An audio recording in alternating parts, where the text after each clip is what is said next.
go. Then Let's do it. All right. Hello, and thank you, everyone, for tuning in to the first ever Broken Knock podcast, #1. This is definitely exciting for us. I'm one of your hosts, Chris DePerna, also owner of Creek Archery. You guys know me from there. I am joined by my lovely daughter, Miss Megan DePerna. Your favorite daughter. Favorite oldest daughter. That was established already. Yeah. Established on the intro episode. Also have our a good friend here, Mr. Ken Reese, along with us, another host. How you doing, Ken? Good, how are you? Doing wonderful. I'm excited about this. I'm looking forward to this. This is something we've wanted to do, and it's finally here. It's happening, and I can't think of a better person to have as our first guest. A controversial guy at times, a very lovable guy at times, a guy that probably takes a lot of shit sometimes, and but hey, Just from you. just for me, Mr. Rob, TAC Chillinsky here we have in the house today. Wow, Rob, thanks thank for you. having me, Rob. guys. This is going to be a We good appreciate one. it. Stomping in, man. We're going to have some fun. Yeah, Yeah, we yeah. absolutely appreciate you being here, and Yeah. this is something that we've wanted to do. And when Ken and myself and Megan talked about this podcast and just growing the brand and growing Creek Archery in general, we thought, which direction do we want to go with this? And honestly, you were the first person we thought of That that's desperate, huh?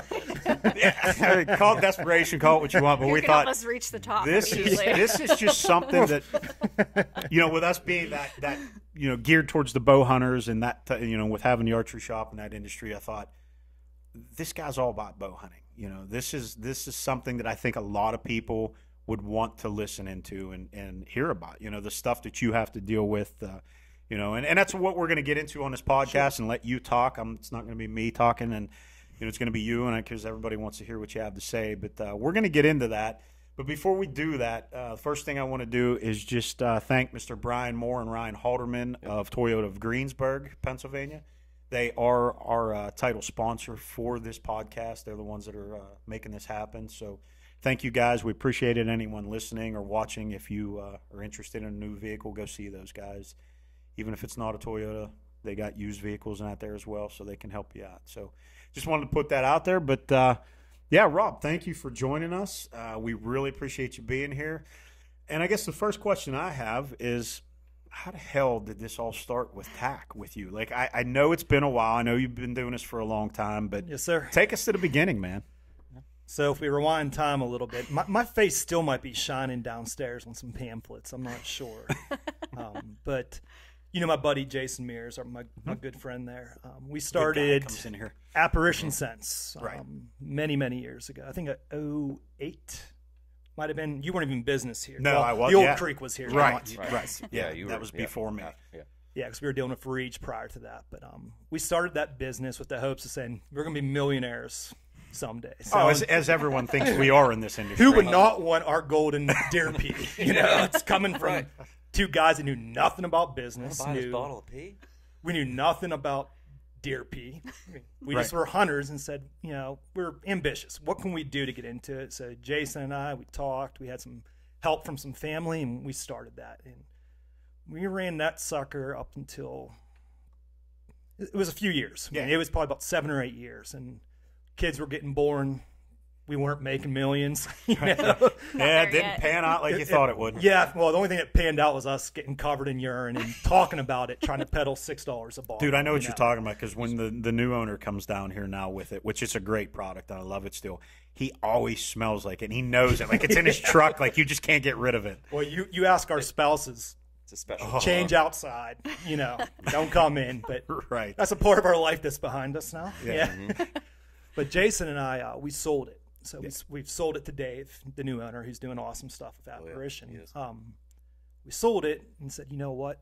We heard about this new thing called Total Archery Challenge up Seven Springs. We said, let's go enjoy an event for once and not work it. Right. It's like behind Yeah. you guys going to a trade show Yeah, absolutely. I know what and you not mean. worrying about being Not behind the having sales. a booth set Right. up, Yeah. taking material and taking a trailer in. Yeah. Yeah, it's let's a lot, just go it's a have lot some of work. fun. Yeah. Right. Right. And actually, small world, I should say, is we get up there, we get to the top of the mountain. This one little guy standing there all by himself. He goes, "Hey, can I join you boys?" He's Mike Egress. Are you serious? Mike. I didn't know that. We met Mike. For those of you that don't know, Mike Egros is a good buddy of ours here, and he's the guy that's fletching your arrows for you if you come to Creek Archery. So, dude, that's awesome. I had no Mike idea. was standing there. He's like, "Can I join you?" We're like, "Sure." Like, we suck. Like, we had no clue. We didn't do any research. We're both sighted into like 30 yards. Mike had like the first like react sight, So we show up and like, you got to shoot 60. Like, oh gosh, So we shot the whole thing. We came the whole way through the course with Mike, had some fun, got to the end of it, and we're like, this was the coolest event we've ever been to. Now, I think at that point in time, there was maybe 200, maybe a little over people, a dozen vendors. So It was small. It was in its infamousy, essentially. But that would have probably been one of the bigger events around here at that time, even that small versus other shops, or I shouldn't say shops, but other clubs per se, doing like 3D events. Yeah, it was starting to pick up its traction, I would call it. Yeah. It was new because it came from Utah. Came here. It was a big event, but you know how things take its while to evolve and grow. Mm-hmm. Right. So we were getting done. I met the owners of G5, and I'm like, this is so cool, I meet Sean DeGray and Monica, the owners of TAC, and I said, you guys need help. Actually, rewind a little bit. I said, you're coming back next year, right? Because this is so cool. I'm telling everybody. And he said he wasn't sure because for being a state that has 1 million plus hunters, not counting even the tri-state region, he was only getting that couple hundred people. Right. Which isn't nothing compared to the bow hunters we have in this state. We have so many, right? So I'm like 2 and 2, and that's me being the blabbermouth I am. I'm like, well, let me help you, Right. So I know all the shows. I know the shops. Let me do some grassroots marketing. Never shot TAC since. So that was one of my questions. Like, do you even get a chance to shoot anymore? Nope. I've Because never. You're just so busy working. We shot that first year. I volunteered. Sean took a risk on me. I took a risk on him. I enjoyed the event. And if you'd have told me it was going to lead to my full-time career and hiring my buddies and getting people involved, I would have laughed. It wasn't. It's like, I got an opportunity, but didn't think it was going to be this. See, for me, I would have believed it, though. And I say that because when I first met you and you came down to the shop here. Tack. Dude, not only that, but just the other things that you've helped me with. And, when I met you, I was green to the shop. I knew archery. I've been around it for a while, but as a shop owner and, having you around, it was cool to see the excitement that you had to just try to help me grow my brand and grow what I was doing and teaming up with you. And so I could see where, Sean probably saw something right away, like, hey, let's get this guy on board before he decides to bail out. This guy's nuts. Let's use his energy while we can. And right. Mm-hmm. Most people that know me, I'm pretty high strung. I like to have fun, but I do whatever I can to help somebody. Well, you're super personable too, because I remember when I first I was still living out of state and came back to visit, and I remember walking through the parking lot one of the days, and you were getting in your truck and you're like, "Hey, how are you?" And I'm like, "Oh, hi, how are you?" Yeah, it drives my wife nuts. She's like, "Can we just go somewhere and not talk to somebody?" I think we're on our honeymoon. But I immediately knew, they were like, "Oh yeah, Rob was here." I met you in the parking lot and immediately knew who you were within a couple minutes. I'm glad that was a good impression I put on you. So did Utah? Is that where it? Was that the first TAC event when they first started it? Or? So yes, so it used to be called Bowcast at the Bird. So it was a separate archery event that happened at Snowbird. Mm-hmm. I don't know if they weren't doing well in business or Sean saw the opportunity. Mm-hmm. Sean purchased it and turned it into what you see today. Mm-hmm. And which is unbelievable. Yeah, and what it started off, like I said, after I volunteered, it was we grew a little bit. We grew a little bit more, and then it turned into, hey, can you help me with sales? And I always consider myself decent at sales, so start calling people. Before you knew it, well, here we are. It's my full-time job now. It's awesome. Yeah. Quit designing bridges. I quit. It's like, okay, I'm just going to talk bows, man. Let's have some fun. Yeah. Right? They might need your help down there in Maryland right now. Yeah. I didn't see a thing. When that Liberty Bridge caught on fire, 17 or 16, I think I lived in that office for 100 hours a week. I remember that when you had to do that. You were burnt out. Yeah, no, I'm done with bridges after this. Yeah. And not to get on a bridge topic, but I lived in South Carolina, and it's a huge shipping area as well with there. And I just saw this morning that one of their bridges, which is already tall enough because it's low country, but we would always joke that our like mountains were our bridges because they're built for the ships to be able to get under. Sure. And they're already talking about making them even taller than they already are after that. So it's it will be a Yeah. nationwide thing. Oh, yeah. Sure. For sure. So before you got involved in TAC, then that's what you did. Was you were what, an engineer or kind of? I know you were involved with like the structural On of paper, bridges and things like on that. paper, I have an associate's degree in drafting. Just kind of like Sean of TAC, at a firm called SAI down in Pittsburgh, take a risk on me. Actually, I didn't even apply to the place. I applied to Westinghouse to work with mirrors and get in Right. trouble. And somehow my resume did a full circle, landed there. They offered me a job. I took it, and by the time I left, I was in charge of the design group. Right. So, excuse me, all the drafters, all the designers. I kind of led that group of people. Right. But archery's way cooler. You know, It is. and I'm just thinking this in my head because I always see I used to see your Facebook post, but you're not going to get to see the furries anymore out of your office window. That's right. If there's one downfall, and it's funny, I did have a great front row seat for some of the freak show stuff that happened in the city. The furries, and well, you got. I think it was only cool on Facebook because I posted weird photos like that. But all furry the guy. a lot of the people from TAC that I've made friends with, I probably don't know them really, but just that they're a friend on Facebook. But like, as soon as I said I quit my job, made that post, everyone's like, "Dude, the photos, the content, dang it, you know." Right. I'm from Montana. I don't see that stuff. I'm like, well, here in Pennsylvania, we're a little different, you know. Yeah, it's kind of Real normal here. furs, not Yeah. the weirdos. So you get involved with Sean, and you know you go back. You know, so I guess that was second year attack then, which you're not shooting. You're now part of the program. Yes, sir. At what level did you get involved with then? There was it just the sales and trying to get people in, or it seemed to me like a lot of people just know who you are as like that front guy just because you're charismatic, outgoing personality. I mean, I always seen Sean there and his wife working hard, and, but you seem to be like that out front guy running around like a nut everywhere. So Sean would rather have it that the business runs, no one needs to know who he is. Yeah. And I'm honestly, believe it or not, the same way. You don't need to know who I am.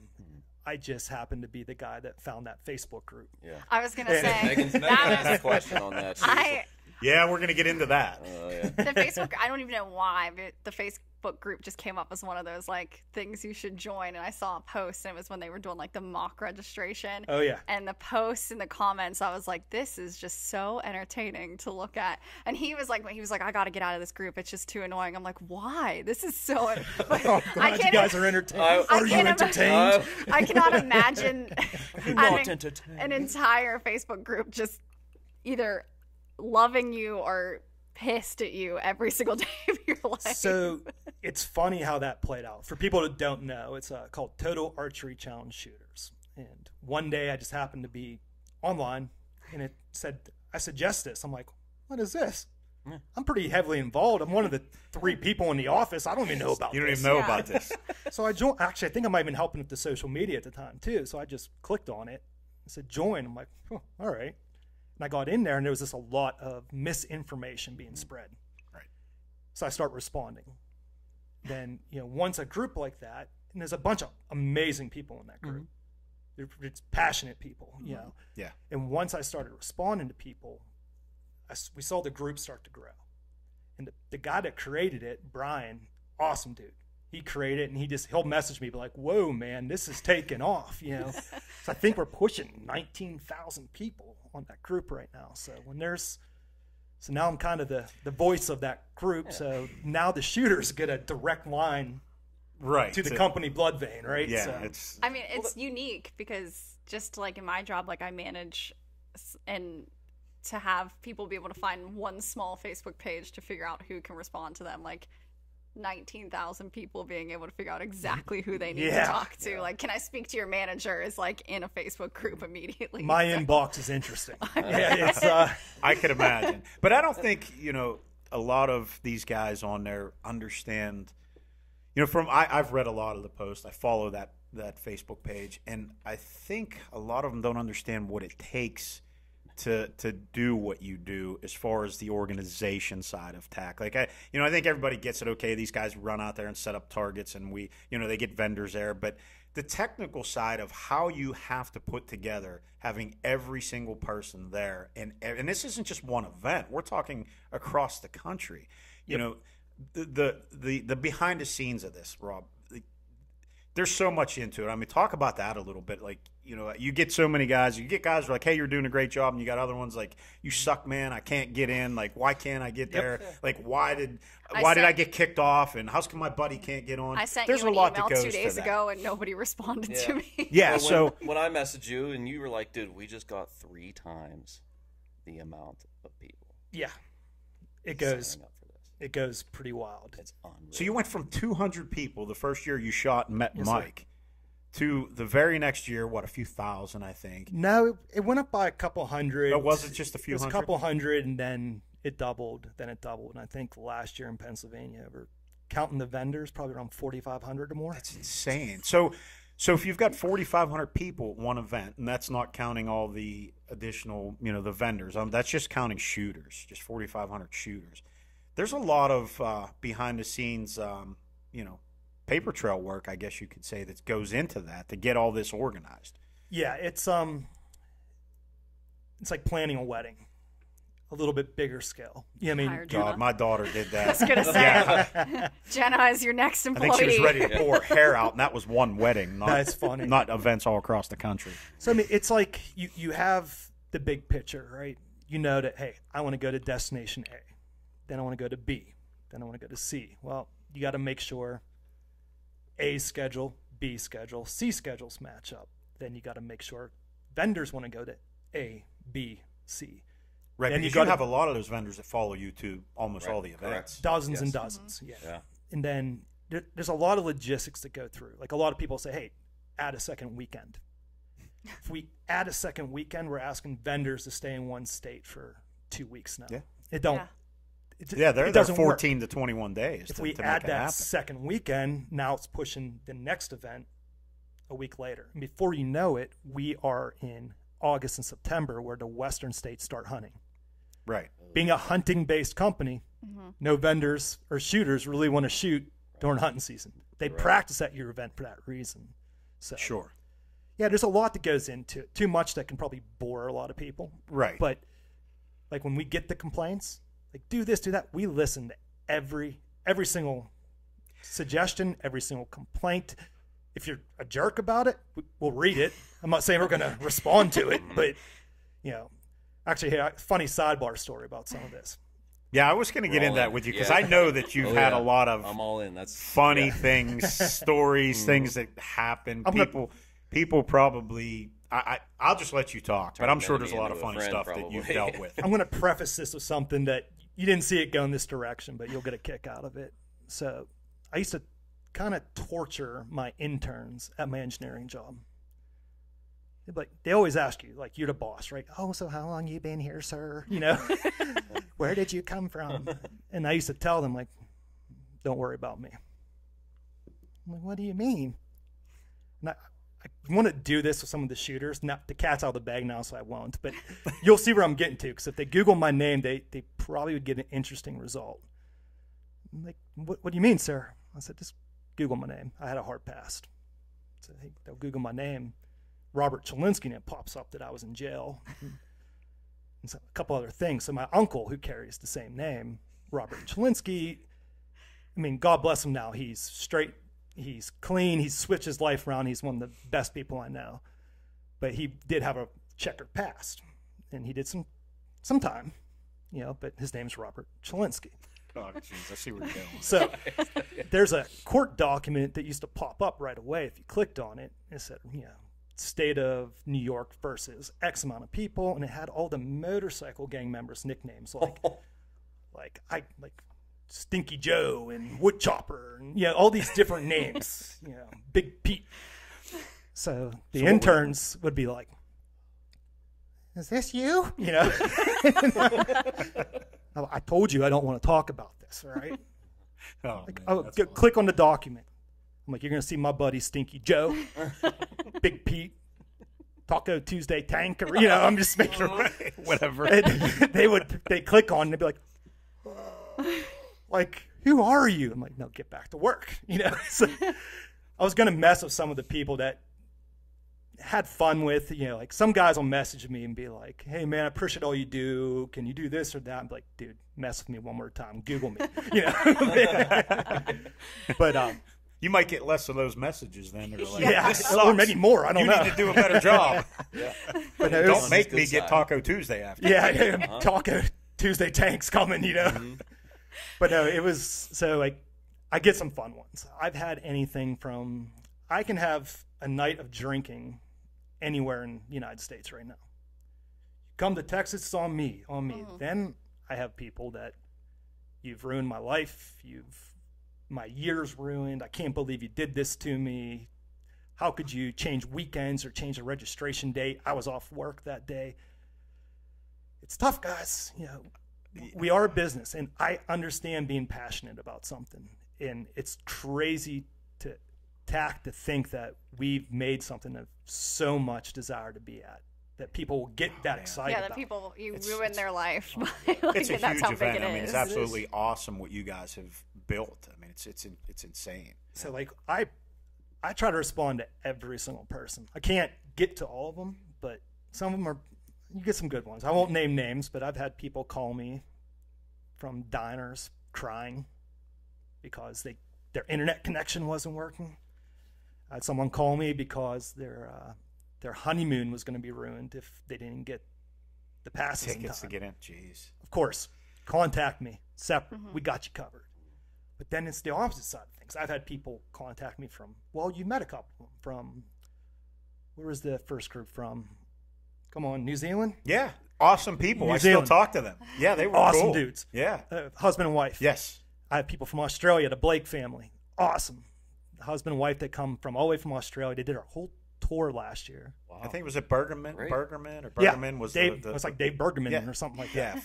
Yeah, they're I- awesome. Yeah, people. you know what? It's true because you forget someone's on the other side of the world because they wish you happy birthday. It's a day before your birthday. Yes. Oh, So it's okay. like, And happy that guy birthday. This never guy's ahead of the forgets. curve. He doesn't forget a thing. Egros Marked on talks his to him. calendar. Mike talks to him all the time. Oh, really? Yeah, he does. Yeah. When we met him at that TAC event, I mean, he was such a just awesome, outgoing guy. And that's the one cool thing about that event is you meet so many people from everywhere. I mean, people come in from. I'm looking forward to this year because I have a good friend of mine who I haven't seen in probably, God, it's been 5 or 6 years. I still talk to him. He still buys from my shop and that. But I'm going to get to see him in person again, which is cool because he follows your events and he's going to be there. Awesome. So I'm looking forward to that myself personally. It's pretty cool. Yeah. It's like I said, even everyone in that group, if you happen to watch this, I love you all. I tell you that all the time. I love you guys. Just be patient. I'll get back to you, I promise. Yeah. And you do. Yeah. No, and everyone, we talked about it before this, hunting and archery is such a passionate thing because you wait 9 months a year, 10 months a year to get back in the woods. Well, you're going to find out soon enough from Yeah. what I understand. So. Yeah. Well, I'm excited to see my first TAC event. Like this will be the first time I ever actually see it. I plan to shoot it next year once I actually know how to actually. Oh, no, shoot a bring bow. the You'll bow be shooting it this this year. year. You're Yeah, the shooting new this bow's year. coming. But when I first met It'll him, be here. I remember that was like the biggest thing in his day, like was registration, because like we Oh. would. I was in a meeting. I was in a meeting. He's this one of year. those guys that sat there. Rob, you suck. Oh, no, I can't get-" I saved the message. He was a jerk. Yeah, I'm sitting in a meeting this year, You and I'm should've in a had meeting me with my do it. phone. I should have had you do it. And I'm in a meeting with my phone, and my buddies Jeremy and Adam and Jared Bruno from Blue Line. Yep. We're all like in a group message together. We're like, got it. And I'm sitting here in a meeting trying to take notes, and I'm like looking over to my phone and register and everything. So Oh, it's you got to dedicate When we first the met, day. we used to like go to the gym every weekend together, and I remember that weekend he literally was like, "Do not text. Like, I need to register for this event. I will like text you whenever I'm done." And like I'm just sitting there like waiting to hear back from him. And you've created the TAC cult. Like these guys are just like zoned, man. It's like, they could be somebody could be out there having a baby, and they're like, "Hold on, don't come out. Hold on, it's registration No, time." it's- Like I got to register. no, it's incredible. And like I Yeah. said, like I can laugh and giggle about some of the negative stuff, but again, I take that as a compliment. Yeah. That is, dude, I get it. If I was on the other end, I don't know if I'd be as angry as some people, but I would be like, dang it, how do I get in? Who do I got grease here? You know, it's like we said before. You know, you definitely, to me, and I know we've talked about this briefly. It's like trying to get into your favorite concert. Dude, we're selling out faster than Taylor Swift. I mean, seriously, it is like they tell you up front, hey, this is the date. This is when we're going to be here to play music for you in your town, and everybody's like, all right, at 10 a.m. I can get in there and buy my tickets. But guess what? If you've got 50,000 fans and they only got 40,000 seats, you're going to have 40,000 happy people and 10,000 that You guys aren't. are like the Taylor Swift of Oh, yeah. archery. Yeah, we put her to shame, man. Exactly. She got nothing. Don't even mention us in the same name. And We're she doesn't way have cooler. somebody that everybody knows Way where to cooler. go bitch at somebody if they don't get tickets. No, that's awesome. Was PA in the first year, maybe we can call it, or season 1, we can kind of call it, was PA in that first travel, or did they just keep it to Utah? Do you know? No, so my history lesson here, I got to rewind time a little bit, but I believe PA was one of the first ones he traveled for, being that we have such a high concentrate of shooters in this area. But just took a little bit of time. Now look where we're at. I mean, to say we're selling out at 4,000 to 5,000 people and still have thousands waiting is incredible. And for those who heard that, yes, we're expanding. If you haven't seen the news, we have added Kentucky and we've added Wisconsin. It's really in Michigan, but it's on the Wisconsin line, which is super exciting for us. Because this doesn't just happen in PA. It's Michigan, it's South Dakota, it's Montana, it's Colorado. And I can tell you guys a little bit off air, but yeah, there's something else in store for the East Coast next year that is going to be really cool.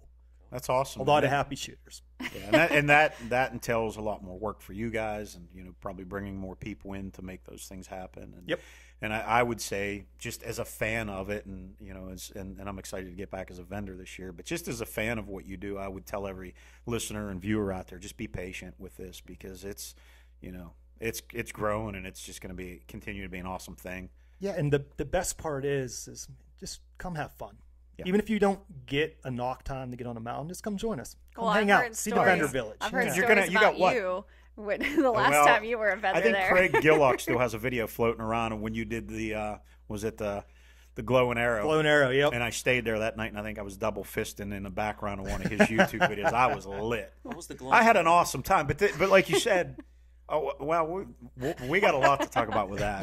We had some off-air stuff there too. I heard you had some fun. Rob and I talked about that. But like you said, if you don't get a knock time, I mean, you got how many vendors this year? Pushing into 90. Pennsylvania will be over 90 vendors. Right. So and think how many thousands of like-minded people that enjoy something you like. Just go up there. It's at Seven Springs. Exactly. Go have fun. This is it's a community. Yeah. It's a community builder. And I mean, a lot of people poke fun. There's a TAC dress code, and I'm kind of wearing it right now. Sitting on my flat brim, Yeah. But there's some of that happens. But man, we're just a community. I've had people years ago. My son Roman, which you guys have met over the years, he was having pneumonia like multiple times a year. His hair was starting to fall out. He was in and out of the emergency room. We couldn't figure out what the heck was going on with him. And I was at TAC selling the truck shot, and I got the text message. I was actually talking to Walt and his ex at the time, and I got the text message saying, hey, the vaccination shot took. And I just start crying. I'm like, oh my gosh, it worked. My boy's going to be okay. And I just had person after person come up, give you a hug. Hey, love it. Man, this is so good. I'm so glad to hear.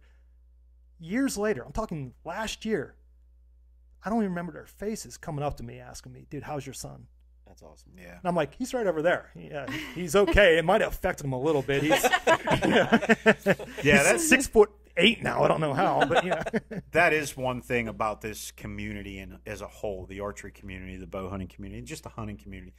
My wife and I have always said, having this shop that we have, meeting everybody that we've met, that's been the best part of our life with this. It's not the bows we've sold. It's not the product that we've put out through the door. Yeah, that helps. That keeps the business running. It keeps the lights on. But it's the friendships developed because of that. Absolutely.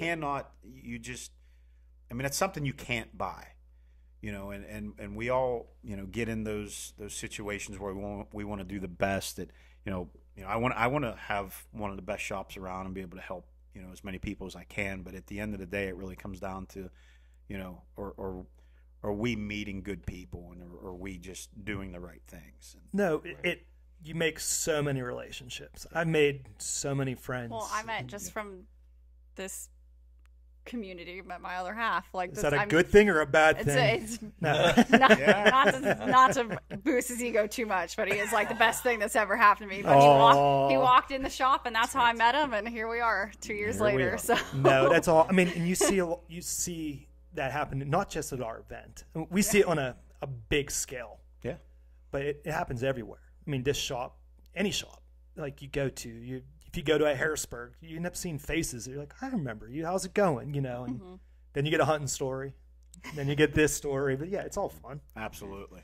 And it's, you know, and I've shot it for, I think this is gonna be my 5th year shooting it. Oh, sweet. And when you go there, and a lot of people ask, like, they'll even come into the shop and ask, be like, oh, you know, these arrows too light or too heavy, or how far should I learn how to shoot, and this and that.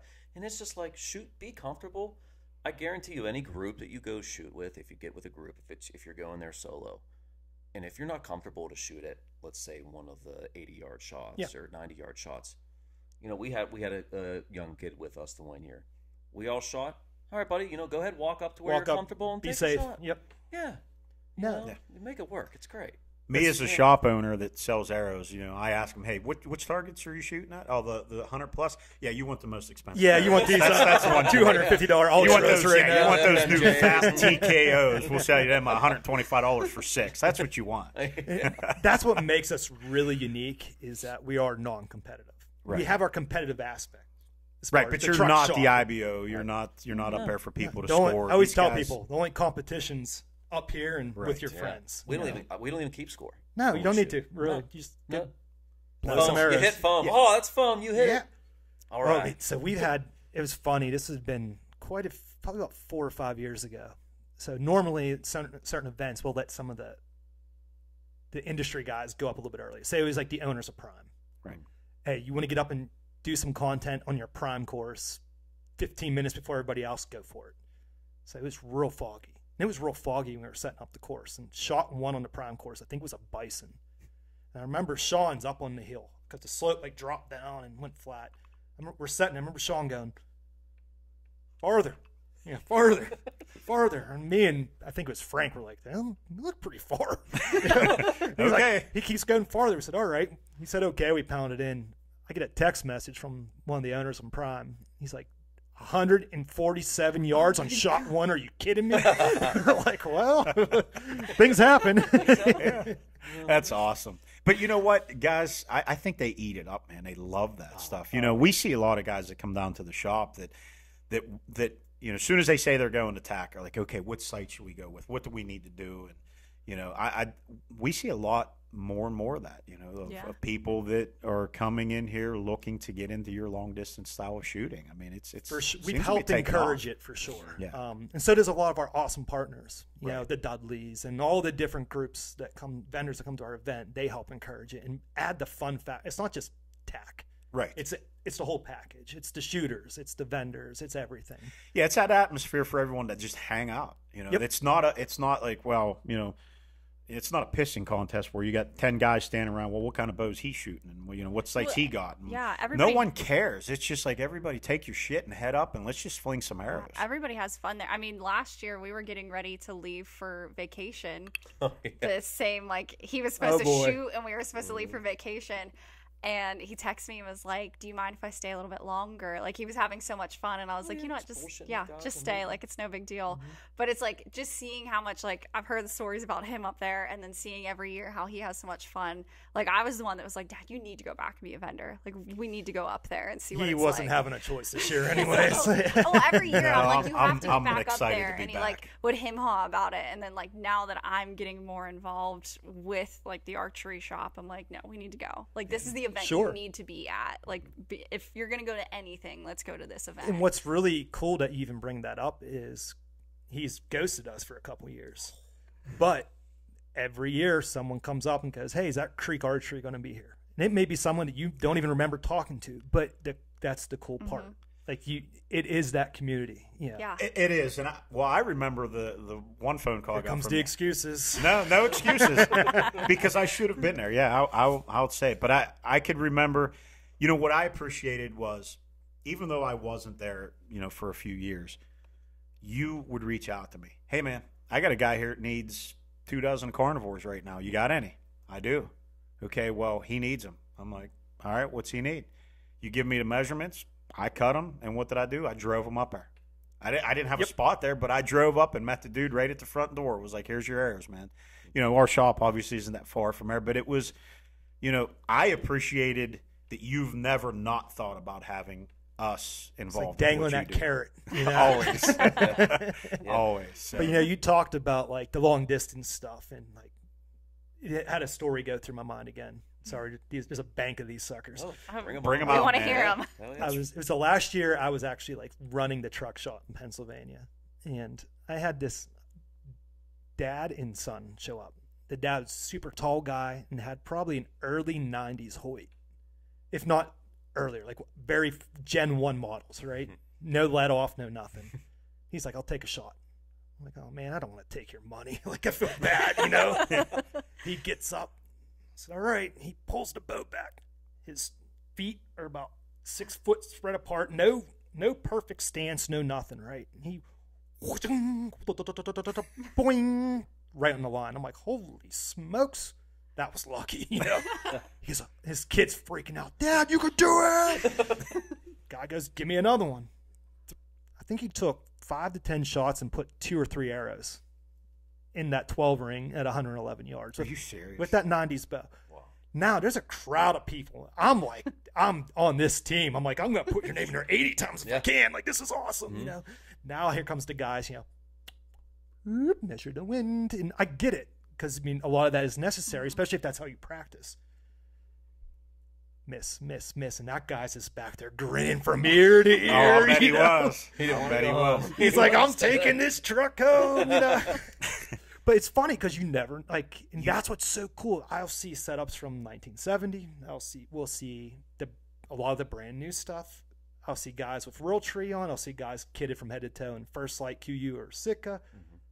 They all have the same goal. Yeah. Right. I don't care what you're wearing or what you're shooting, you're still having the same hunting experiences. You're still. It just brings people from all walks of It's archery so life cool. and experience, ages. I mean, you see guys up there that are, my age or older in their 50s, 60s and shooting, and you got guys, coming in that are kids. Right. You got that kids. You still have a kids course there for some Don't of them, exactly or have the kids course, but what's you, really like your cool, locals course. Or, what's really cool is the amount of kids and women that have been showing up over the years. we see that here I've too. noticed that It's in a the past 5 years.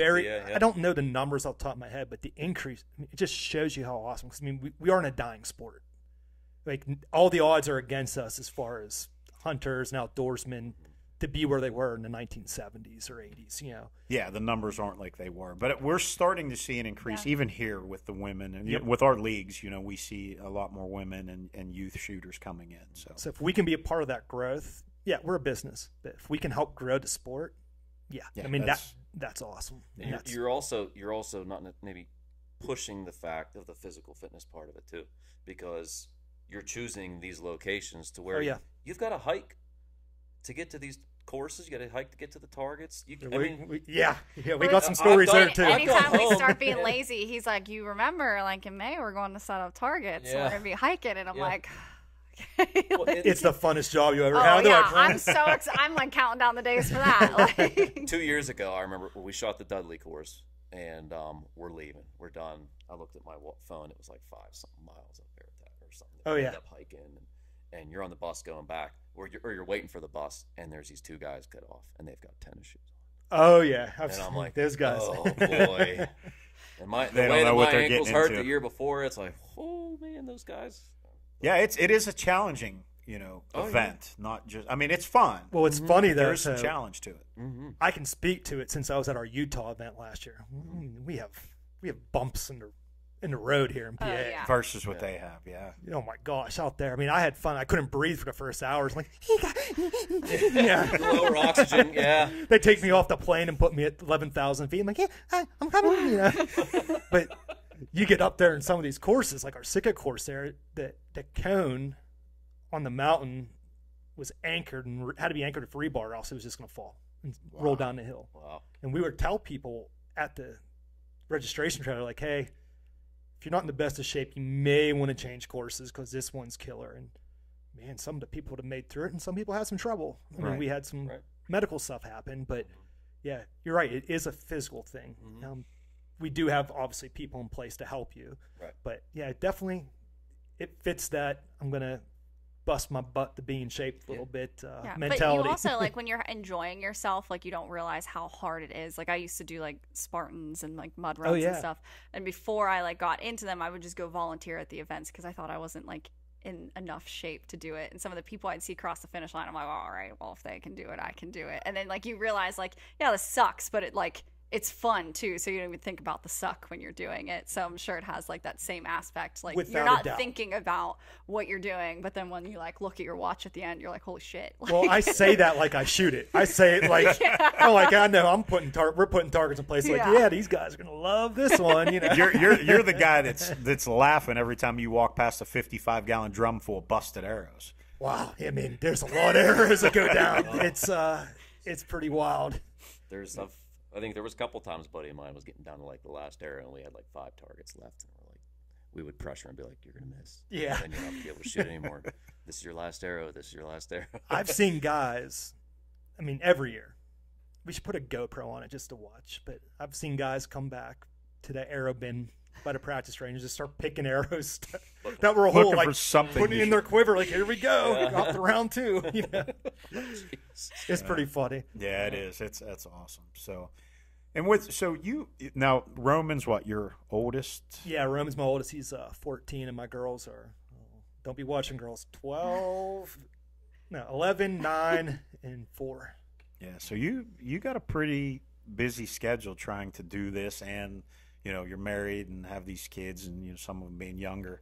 So I'm sure that's a tough thing to try to balance out when you have everything else. And you know, with like now this is tax season. Like, you're extremely busy, and I'm sure your kids have different events and things that they do and play and sports and things like that, and they get into. So how's that for you to balance, to try to keep up with that, and of course answer all the emails and registration questions and whatnot? So I'm glad you asked, because it was Sean and Monica have been asking me to work for them full time for a couple years now, and I just had a stable job. I knew what my schedule was each day. I could schedule our family functions around it. Then I start realizing how unhappy I was coming home.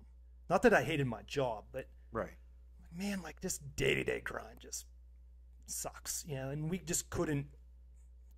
couldn't get enough confidence, balls, whatever you want to call it. I just didn't have that's it. This is the year I'm quitting my job, putting all my faith into this awesome event and hoping I can feed my family. Yeah. So we prayed about it. We put it in God's hands, and we said, hey, is this the year you want us to work it? And talked to my wife, and I mean, the answer came true. So he said, here's your green light, let's do it. That's great. So we did it. We pulled the trigger, and we found our balance. And I wouldn't change it for the world, because I'm home with everybody all the time now. But we found our balance where, and Sean knows this, and I'm more of an executive guy, right? I'm more of like the event planning and sales side of things, but I do some travel. So I'm traveling mainly while the kids are in school or home from school. Then, well, we'll drag Lurch up, Roman. That's his nickname. Does he know that? Oh, yeah. You heard him play guitar. He sits in his dungeon basement playing guitar, all 6'4" or whatever. I watched those YouTube or the Facebook posts you put up with him at school with him. I mean, that kid, he's got talent. He doesn't get it from me. He's very talented with the guitar and singing and that. So that's awesome. My wife, she loves singing and playing instruments. So I'm glad he inherited some talent on that side. All you're getting here is the gift of not shut up for a while. I always get, is that your daughter? Yeah. Well, you can tell she takes after her mother, not you. Exactly, right?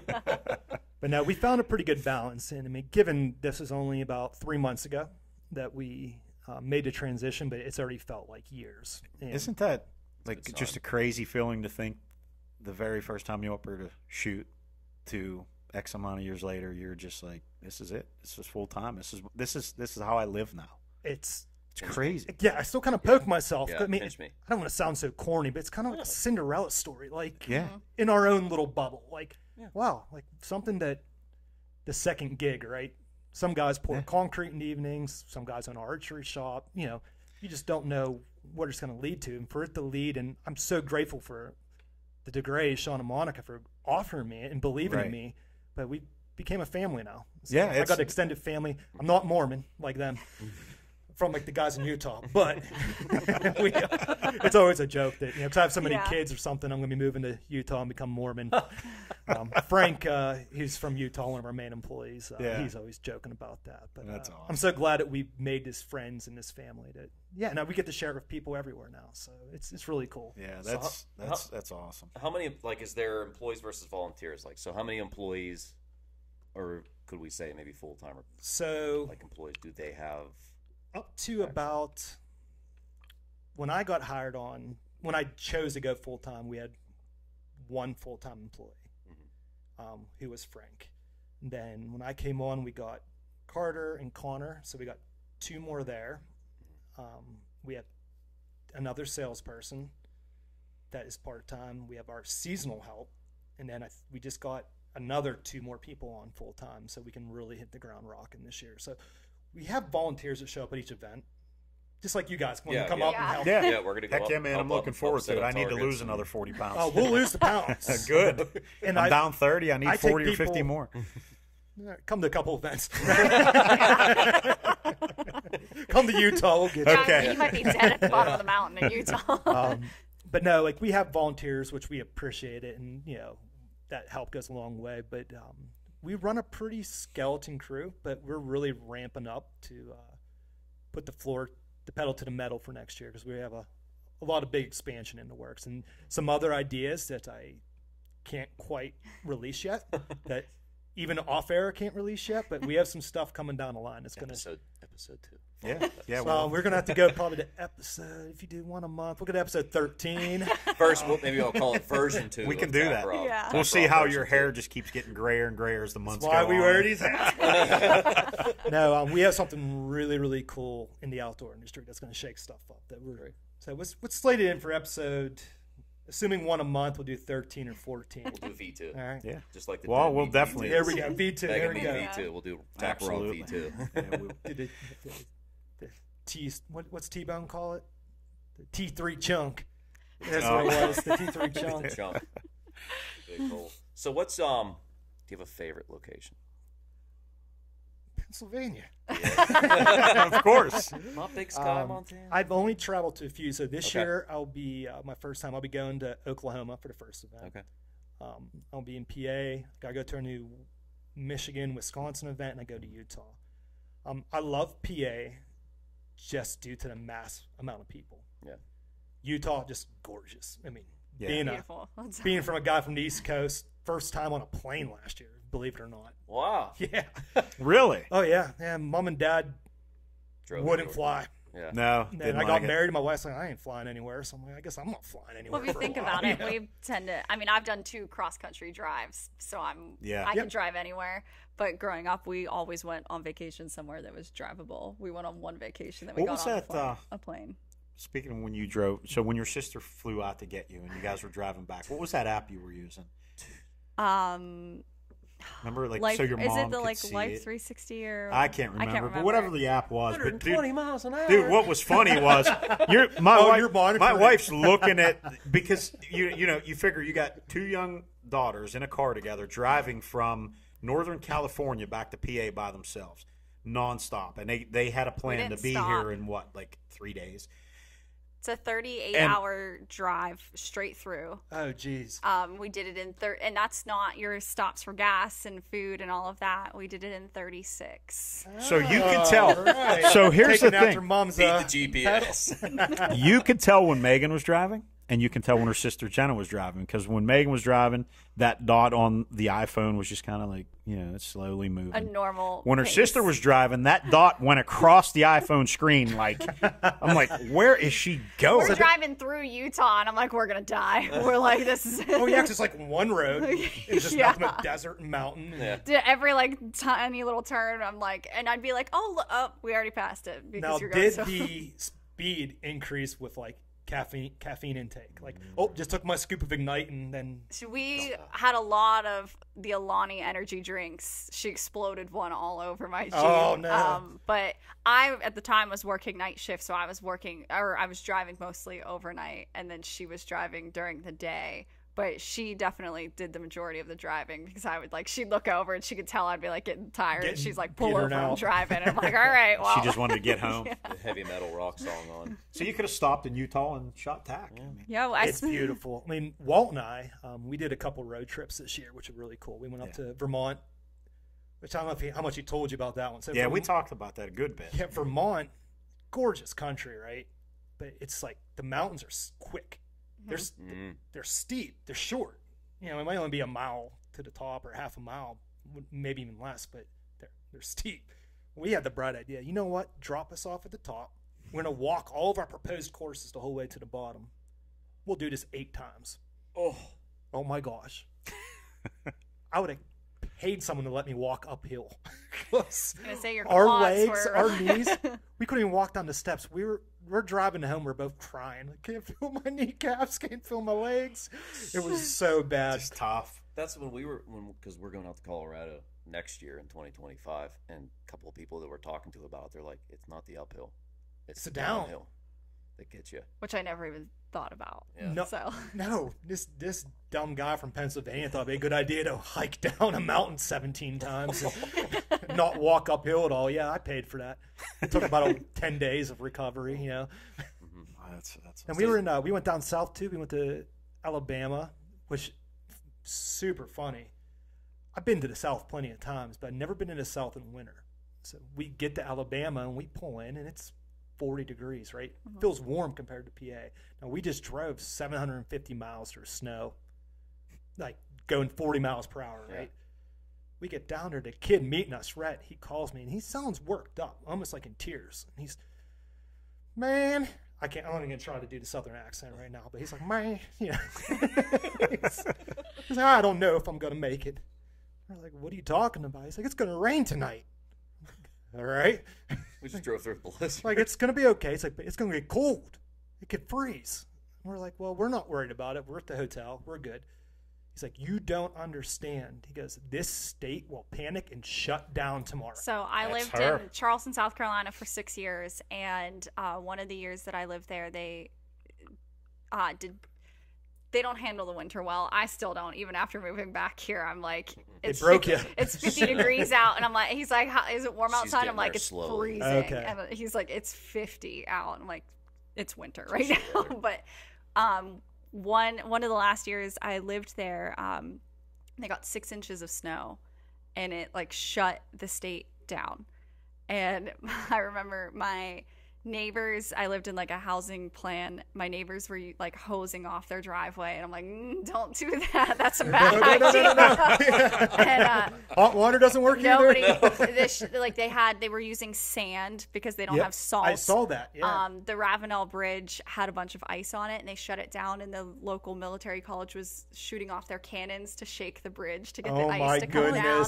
I was working for the military at the time, and they literally they were in a state of emergency. They paid us to stay home because they didn't think anybody could get to work. Everything was shut down. We got stuck for 2 days. Yeah, I was the only one. I'm like driving to Walmart, like I can do this, but it was. They cannot handle, like, our winter lasts, like, it's usually like 5 days in like February. It gets down to like 19 degrees. Everybody stays inside, and then like you come out like a week later, you're like a groundhog, and then it's like 40-ish. But that's like our winters. They can't handle it. It down there. opened my eyes big time. Yeah. Because we're sitting there eating dinner, and Walt's like, what are they doing? Because we see it's like stacking chairs up in the restaurant. It's like 5 o'clock or 6 o'clock.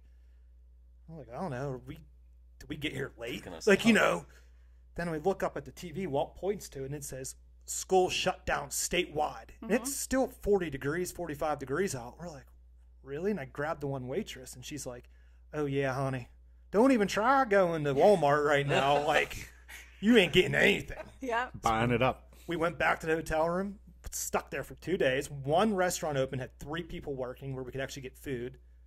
The next day, drove to Georgia, and it was the same thing. They function better in the South crazy. during a hurricane than they did with snow. Everywhere we Hurricane, went. we're just Yeah, like I another believe day. The like tree can blow by you, and you just walk into Walmart Yeah, anyways. exactly.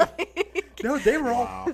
they're dumping sand everywhere and some type of brine, and we're like, oh my gosh! Like, we actually wanted to get back to the snow at that point. We're like, all Yeah, right, you we're want to outta get back to here. the snow and ice and Yeah. salt. It's a. But it was different funny. place. It was cool to see. You know. That was one of your newest events you added in this year. Then was down that you guys went down there to look at that. Yeah, we had this awesome off-road park. Like, I recommend if like you're like a side-by-side rider or ATV rider. Actually, I think they even allow like Jeeps and stuff. It's called Iron Mountain Park, and I'm going to butcher the name of this. Dalanga, something, Georgia. Someone yells at me every time. Begins with a D, ends with an A, and it's in Georgia. Yeah, there you go. There it is. Yeah, I saw a lot of people seem to be excited about that. Yeah, event. it is awesome property. Craig and Hunter, the owners, they have an awesome thing going on. So Awesome. our Tennessee event, we had to change it up for a couple different reasons, and this one's going to bring a lot of fun people to the mix. So to see if your math's correct, how many events do you have now? 12. Wow, you As of last week, there was 10. Now we're up to 12. We added 12? the last 2. Yeah, that's awesome. Great. we'd like to see that number get a lot bigger next year too. Yeah. It's and then, like you said, kind of in the beginning when we started talking, it's amazing that you can to coordinate that. Yeah. That each day can fall in line, and you're doing that travel. Right, because you Almost can't like a have any tour. snags somewhere for the next event. Like Gotta- it's got to keep I mean, rolling. Yeah, right now we go back to back to back. We go Vermont, PA, Michigan, Montana. So I think it's maybe even South Dakota. There's at least 4 events that you end on a Sunday. That Friday the event starts again. Yeah. So when you have to pack up, leave, get there, unload everything you just packed up. Yeah. Yeah, And, I remember with Pennsylvania last year because he shot it. Then we went to vacation in Michigan, Yeah. and we were actually looking up how far away the Michigan Oh, was nice. from where we were at because we were just going to go up. Talk and hang out because I sat with Jared, with Bruno, and Oh, yeah. and talked with Scott for a while, and That's awesome. we were talking about going up to. And I was like, oh, we're going up to Michigan. Yeah, we'll we have should to go hit some back of the up." other events. Yeah. I'm happy to get back to PA, but I'd like to do some other ones too, Mm-hmm. just to do it. Oh, you should. I mean, it's cool. No matter where you go, it's the people are the same. Mm-hmm. Yeah. Little like the West might be a little not as hyper as us East Coast people, but I mean it's still people there with the same passion, and it's really cool. But yeah, our crew though, yeah, they bust our butt, man, back to back like that. Oh yeah. They make it. The cool part about TAC as a company, I call it mine. I'm an owner. Right. Frank's an owner.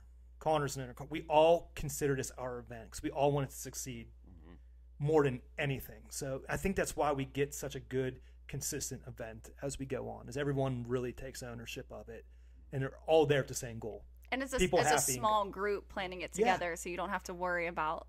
It's almost better sometimes to have that smaller group with the same vision of how it should go versus trying to manage a ton of people trying to manage different events. So And we're pretty lucky that you hit the nail on the head, but it's also we're lucky that we have a lot of the same turnover of staff. So not turnover, but staff coming back each year. Right. So as they come back, they're familiar, and yeah, we love it. Yeah, meeting know, people, and it's just the best. I love that, Walt, and those of you that know Walt know that he helps me out down here at Creek Archery.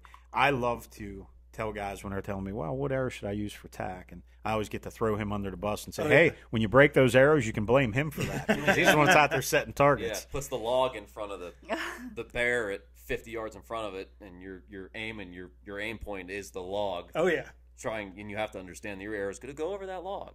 not mentally though. Yeah, Right. Your mind doesn't want to think he gets that. a kick out of it too, because just seeing him set up the traditional targets, like his little evil here, like yeah. mind of like how he yeah. can hide those targets on that open range. Like Yeah, I can't imagine him one being thing- cut loose in Seven Springs. Yeah, every hiding Sunday targets. night we have our He traditional loves it. shoots down here, and he'll set up the targets on a 20-yard range, and I'll look out through the glass out on the range. I'm like, the hell are you doing? You can't make that shot. Well, I mean, could. he hides Yeah, shit. he Like could, yeah. he hid. I think it was the white jackrabbit that we got from you in Yeah. front of the white Yeti. I couldn't see the damn thing. Oh, like, I that's mean, it was funny. literally It was right the in front of same it. exact Yeah, way. he's a was- man of little words, but he's back there. Yeah, he's like a mastermind there laughing. snickering, Yeah. uh-huh. Yeah. But you know, what's funny about Walt, we can throw him under the bus now too, because He's not here.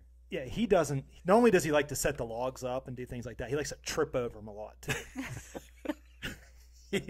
he falls. We had Oh man. you guys have seen my little mini truck, my little Right. truck I Oh, run yeah. around in, which That's the new TAC truck, right? well, it's my new TAC truck. Yeah, somebody makes a good enough offer. It can take it home. Yeah. It's Your yours. next vehicle Yeah. mom could kill you Yeah. about. But She would. we were testing the waters with it last year. It's the day before the event was starting in PA. We're going down this trail and a tree fell. Like, all right, well, let's get out and let's spread it. And it was one of them ones that had that little bit of elasticity to it. He's like, we start pulling on. He's like, one of us are going for a ride. And as soon as we go 1, 2, 3, the tree snaps, and we both go flying backwards. And I landed like legs spread out on my palms, and I'm looking in between my legs, and in between my legs I see Walt doing a backflip down this hill, and I half crapped man. myself and couldn't get up for like 5 minutes from laughing so hard. And luckily he didn't get hurt, didn't land on anything, but that happens a couple times in an event with him. So now that he's full time with us for some events, I'm gonna put a little extra insurance policy on. Yeah, you might need to. Workers' comp on that one. That's funny. No, that's awesome. I know him and I've talked a lot about that, and just some of the things that goes on with the actual target setups, and even just having to watch so people don't steal your shit. I mean, Yeah, it's a shame, but it happens. Yeah. that's what he was saying. Like, you really got to watch that at times. Well, It is a shame to think that happens. His first year working with us, I had him down at the bottom and knock on. If you've shot knock on in PA, you come down off the cliff shot, down the hill, hit that gravel road. Right. It's like spotty service. You hear banjos playing down there if the event's not going on, It's deep in It's the deep in there, Pennsylvania hills. And he's down there by himself taking 5 targets from across the road and piling up along the road so one of our trucks can come through, pick them up, and go. And he hears a car come, stop, and a door open and close, or something along those lines. And he hears somebody say something about targets. So he takes off running up the hill and finds this lady loading targets in the back of her Jeep. And he's like, Walt's not a very He's not combative person, confrontational. Yeah, like He's like, what are you doing? He's like, what are you doing with our targets? And Yeah. she's like, I'm cleaning up the environment. Oh. He's like, well, not with those. Yeah. It's like he's thinking all the trash in a pile of arrows you left on the ground next to the target she could have picked up. Mm-hmm. Yeah, but they were trying to snag our targets, and it was like a middle-aged woman and her daughter, I think. It wasn't even hunters, probably knew somebody that said, hey, they could use these. Facebook Marketplace. Yeah, no kidding. It would have been year 2 or 3 in PA, and I might have been at the happy hour or having a beer or two, and then got back to the hotel balcony, and I'm sitting there and I'm looking out towards our practice range. So we hire security, and I see this flashlight going whoop, whoop, whoop, like waving the whole way down the sidewalk. I'm like, what the heck is going on? So I go running over there, and we were calling him Paul Blart, the security guard. Because he was proud, the mustache, the flashlight. He's huffing and puffing. He's like, they almost got it. And he's holding one of those white jackrabbits up. He goes, but they got it back, guy. There was a bunch of drunk guys from a bachelor party grabbed the target, and he chased them down with his flashlight like, this guy gets a raise. They were getting away. That's awesome. They almost got a $60 target, but he got him. Yeah. That's awesome. Yeah, I mean, it's good to have somebody like that with all the vendors you have there and somebody just keeping an eye on things. Yeah, we had huge issues in Utah. It's a different environment out there. It's a lot of mountain bikers, a lot of hikers, and there's a lot of, surprisingly, in that area, there's an anti-hunting side of things too. So we have our theories, but somebody was against us out there, graffitiing rocks, moving targets, moving tape. So you follow our tape from end of target to the next cone. Correct. Well, they were moving our tape to land behind another target. So luckily we were catching it and getting things reported, but we were chasing it until it got done.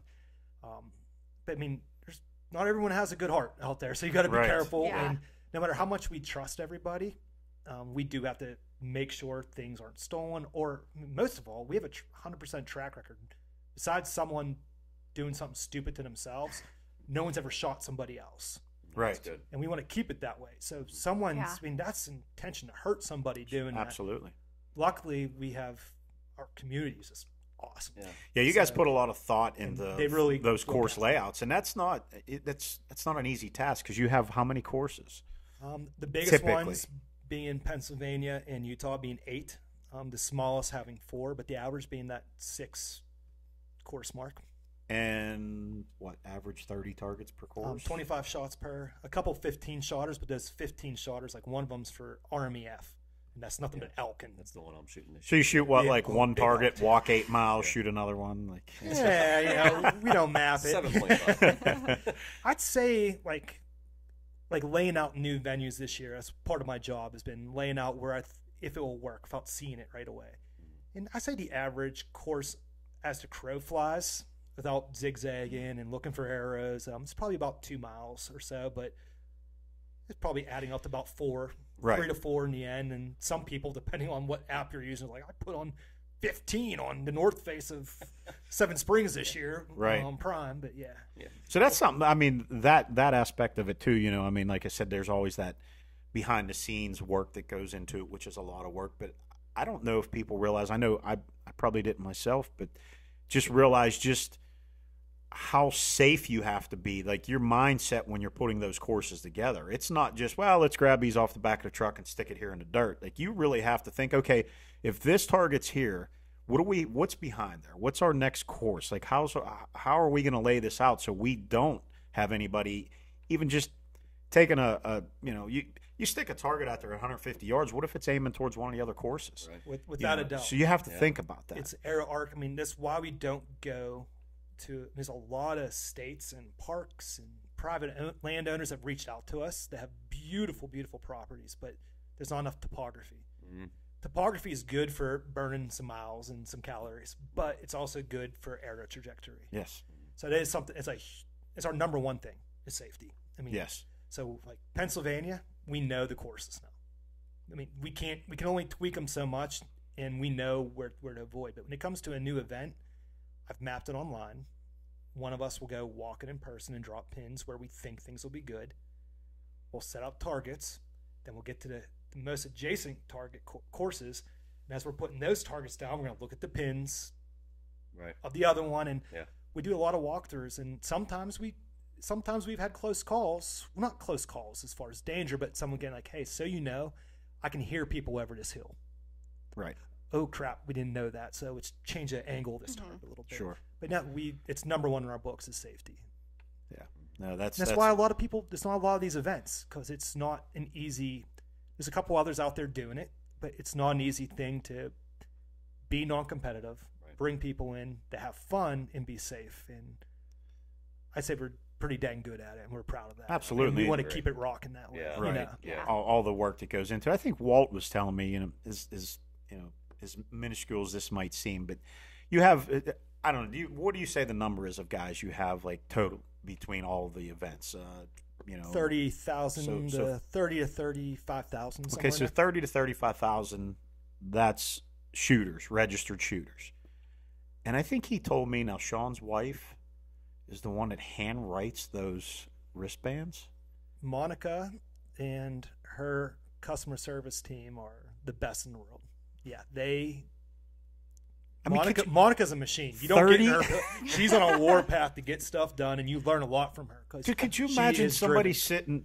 sitting, 30,000 wristbands in front of you and saying, hey, fill these out? That's like signing autographs. We get them. No, we do get them printed, but there's a lot of stuff that happens. Like when you.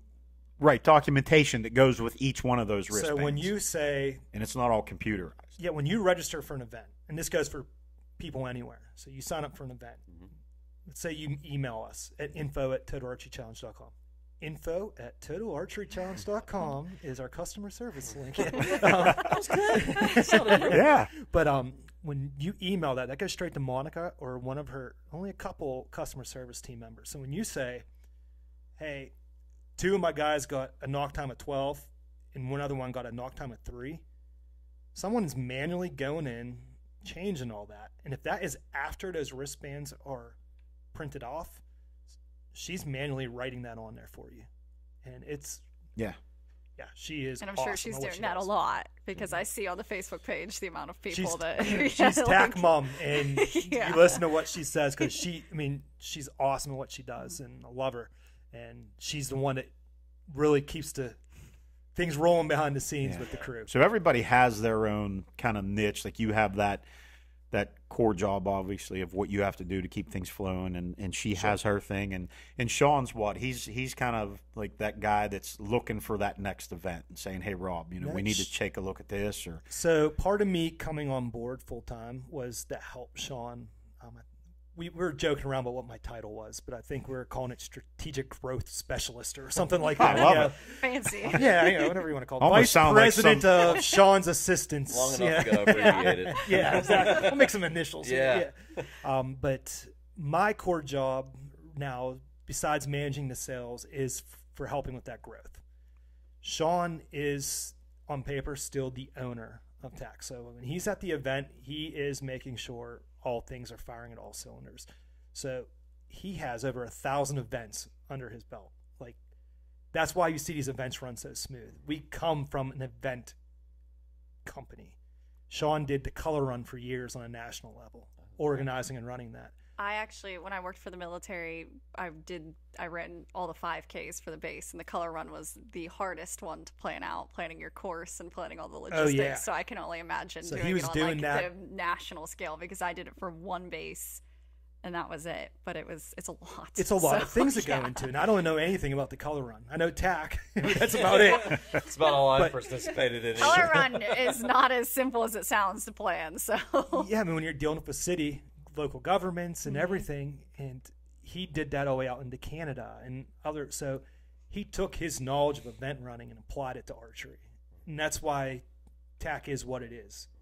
We took those fundamentals and grew upon it to make it what it is now. And yeah, so Sean, Monica, they're a powerhouse of a couple. I'm just happy to call them friends, and it's awesome to see what they've created and where it's grown to so far. It's pretty right. cool. Yeah, no, it is awesome to see how it's grown, and the vendors. I mean, or even talk about sponsors now. I mean, you get so many big name sponsors that want to be a part of what you're doing. I mean, This one was the best, man. Jack Links, dude, Snacks. the jalapeno chicken that you recommended good. was awesome. Holy yeah, crap, that's good. but just those guys there. I mean, you think, okay, archery, this is bow hunting. How the hell? Jack Links, yeah, why Hunters not? love their snacks. Like, Yeah. so- You ain't kidding, Little Debbie. I do. yeah, no that's kidding, what he needs right? to I had a sponsor you. sticker when we went to Illinois this year. I had a sticker on the back of my truck that says Little Debbie Hunting Team. It was Debbie with two bows in each hand. Get yourself a little Debbie course. We could make it happen. Legit. That would be the course for this fat guy. You're losing weight. You're going on to some protein course. Yeah. There you go. What's cool about like a Jack Links, like Hunter Qualls, who's the guy behind the scenes here for Jack Links, when he emailed our info at Total Archery Challenge page, and I saw it. It's like, hey, I'd like to get involved. I'm like, oh my gosh, like we went from begging companies, please give us $10, let us, Right. Yeah. to now Jack Links. It's just got to be some guy that's very bottom of the rung of the ladder. That's Right. what my mind went to. Sure. I started talking to him, and he's like, yeah, I want Jack Links everywhere. And I'm like, this is the best thing ever. Not because I love beef jerky, and all hunters love beef Oh, jerky. yeah, absolutely. I love having a non-hunting company be so involved, because it limits some of that cutthroat mentality of this bow company got this bow company got. I love having a company like Jack Links in there because it's mutual. Everyone who doesn't love the messing of Sasquatch commercials? Oh, right? dude, they're awesome. Yeah, Yeah. they do such a fantastic They job. And he's going to with be making some appearances at TAC this year, which is going to be really fun. That's great. Yeah, that. That's cool. yeah. So That's he made an awesome. appearance in Utah, which is fun, but he's going to be traveling a little bit more this year. And everybody, do not shoot at him. no, He's not the Shoot target on Sasquatch. the. yeah, we don't want, but we will have a Jack Links course this year. So they took the Black Rifle spot as the headline sponsor, and their course, there's some fun things in store. There's a celebrity hunter coming on board. You'll see him in PA and I believe South Dakota. That we'll talk more offline, but he's going to be on site shooting with you in Pennsylvania. Cool. It's going to be pretty cool. Then Awesome. let's just say we're going to end the Jack Links course with a unique Sasquatch target. We'll leave it at that. Bring an extra arrow while you're at it. That's too. cool. Well, I told you I was, scouring creeping on your Facebook, and I found the perfect picture of you with the Sasquatch for our down Sasquatch. I said, here you go, Ken. This is the picture we need for the podcast, the Rob. That was funny because that was years ago. Yeah. And I thought my kids would got a kick out of it, of me holding Sasquatch's head, going, look, I messed with Sasquatch and won, you know? Listen. You better listen to me. Dude, and that was Casey Vandergraff from G5. Yeah. He took that photo when he first started. I'm like, thank you so much. This is going to be great. And now, that photo's still my favorite. Yeah. Is it, to me, like, I've always been one of those people, I believe everything happens for a reason. Sure. And to take a photo like that from, 7-8 years ago? Oh, yeah. And Now. and then it's like I didn't comes think true. about it Like, that you know way. what I mean? Yeah. Like, Yeah. seriously, like, back then you take that picture, it was a funny, cool picture, and then here it is. It comes to life. And it's It gets funny because crazy how that happens. I suck at social media. I don't try to be cool on social media either, but my coolest thing I thought I did was make that post and say, mess with Sasquatch and won. So I guess I'm going to have to rehash that memory and send it to Jack Links. Like, look, man. Yeah, it was cool. I mean, that was the one picture that stood out to me whenever I was, trying to scour through and find something that we could use for the podcast. Yeah, there's a lot of things that happened. I wish we had photos and videos of. Like, I could imagine. there was one time, a guy named Patrick. He's back on our tour this year, which is really exciting. But we had the moose target up on the practice range. So NPA was 100 yards up there, and it's starting to tip over. We get up to the top of it. That moose target's heavy, especially when it's standing up, it's starting to fall down a ski slope. So I'm like, all right. I'm like, 1, 2, 3, we'll push. He's like, all right, let's go. 1, 2, 3. And I crap my pants practically, man. I just let one go. I'm like, all the pressure lifting the target. And now we're both laughing. The target's starting to fall, And now every time we go to push, we're laughing again, thinking someone's going to fart. Yeah. So, Jeez. You end up riding the moose down the hill. yeah, we were laughing so hard. But, it was like one of them little memories that I know he won't forget because I know I don't forget. Everyone for needs the to wear a either. GoPro that works the event. No kidding. Yeah, we could get some fun stuff. We could get some fun stuff. Some great stuff. So, the truck. Yeah. Has the truck been the shoot for the truck? I can't remember the right name. Kind of you guys kind of call it. Has that been since the get-go? When did he bring that on? Did he bring that on the first year? So the truck years ago? started in, I think it was our third or fourth year I was involved. So it was only a few years in he had the idea. And the first one, which I think I may have drove it down here to your shop. You Chris. did. It was a Toyota Tacoma. It was a Tacoma. It was an R awesome. title. I think I remember that. It was an R title pickup truck, I believe, that we got wrapped, and it's all we could afford. We were still, Yeah. And it looked Yeah, pretty understandable. badass. If I recall, it had gray. Was it Leupold optic? Yep, Leopold was the main sponsor. And we had the tent system on. We were so proud of that truck, man. Had the running boards, folded down. That was, I was still driving around like I think a Cavalier, so like that was like a Cadillac to me, So yeah, we got it up there, and at the time, the truck shot was like 150 yards, and it was a bingo dot essentially, and you had to be inside out, couldn't be cutting the line to win the truck. But if you hit it, you won the truck. And one of the guys that actually got the closest over the years was Walt from the shop. Yeah, I remember. He was, eighth inch away, quarter inch away. I remember Sean walked up to me going, better make sure that insurance policy's active on that truck because this kid might win it. Winning it. He was sweating bullets. He's like, oh, crap, man. We're only the third event in, and this kid's almost going to win it. That's funny. But from there, it picked up a lot of traction. Yeah. And we kept it going. This year's truck's sick. This year's truck is, we not only gave it an teaser upgrade, we gave it an upgrade as far as we changed brand. So everyone that goes, oh, I hate Ford, I wish it was a Chevy, you can always win the cash or something. All right. So shoot for the truck. Yeah, I won't say Sell nothing it. more about that than I'm glad you let me see the photo, but that thing's badass. It's it sick, is. right? Yeah. So sick. it's unique this year. The upgrade to everything. Someone's taken home a sweet vehicle. I sent in Bear John Lene, who's the main guy. Yeah, I dealt with John? John when he was with Arcus. Arcus and Obsession Bows. Yeah. So John's Nice guy. heavy Super involved nice with guy. Bear. I sent him the photo, and he goes, for the third year in a row, I'm going to emphasize this. I'm going to try to buy that truck from whoever wins it this year because I want it. 3 years in a row, he's tried. Really? One And they year won't someone sell it. wanted too much money. The other year, guys like, no way, this is mine. Yeah, and the third year, this year's like, it's mine this year. I'm getting it, you know. Well, you can say, John, you can always pony up for 2 trucks, and one of them will come I back could to you. talk to him about it. Actually, kind of a cool story about the truck related to that. I don't know if you've seen on Instagram, he's called the Coffee Viking. His name's AJ. Oh, I've seen him around there. Yep. I'll try. I'm gonna butcher his last name, and he'll be texting me, laughing at me. Kazmiriski, you know, something like that. Some long I'd name, just like imagine that's not how you pronounce it. Kazmiriski. Kazmiraski. Kaz. That's his name. Kaz. But this dude has more. You think I have energy at times? Times it by 10 for this guy. Like Got coffee in his name. No, he has coffee in his name. He has pre-workout in his blood, though. You know, like I was shaking here for a little bit because mine was kicking in, and I finally calmed down. You know, but this guy's nothing but positive energy 24/7. He's up talking to me at the novelty shots, and he's, oh yeah, brother, I'm gonna do this, gonna do that. And he has his buddy who's real calm and stoic, and he's like, yeah, he's a pretty good shot, and he got in for the Africa hunt. And I'm like, why don't you take a shot for the truck? He's like, I'm broke. My fiance is gonna kill me if I spend $15 more. And his buddy, the calm one, Swoop, I think Swoop is his name. Don't get mad at me if I said that wrong. He goes, I'll spot him. Gives me the $15. AJ shoots and hits the 12. No shit. Gets to Utah. Sean, at the end of the tour, shoots. I'm watching it live like everybody else. He pulls the ticket out. He goes, AJ Kism is something. You win. I'm like, that's the crazy hyper kid. So I find him. We followed each other on Instagram. I try calling him. I get a hold of his buddy. He won the truck, then ended up doing some work for us the last 2 years. Like, really cool stuff. That's Like, awesome, small circle, man. you know. Yeah, heck yeah. And it was cool to be related to seeing the shot happen, knowing the story that, you know, his buddy gave him $15. He shoots one shot, hits it, wins it, gets hired by Bear.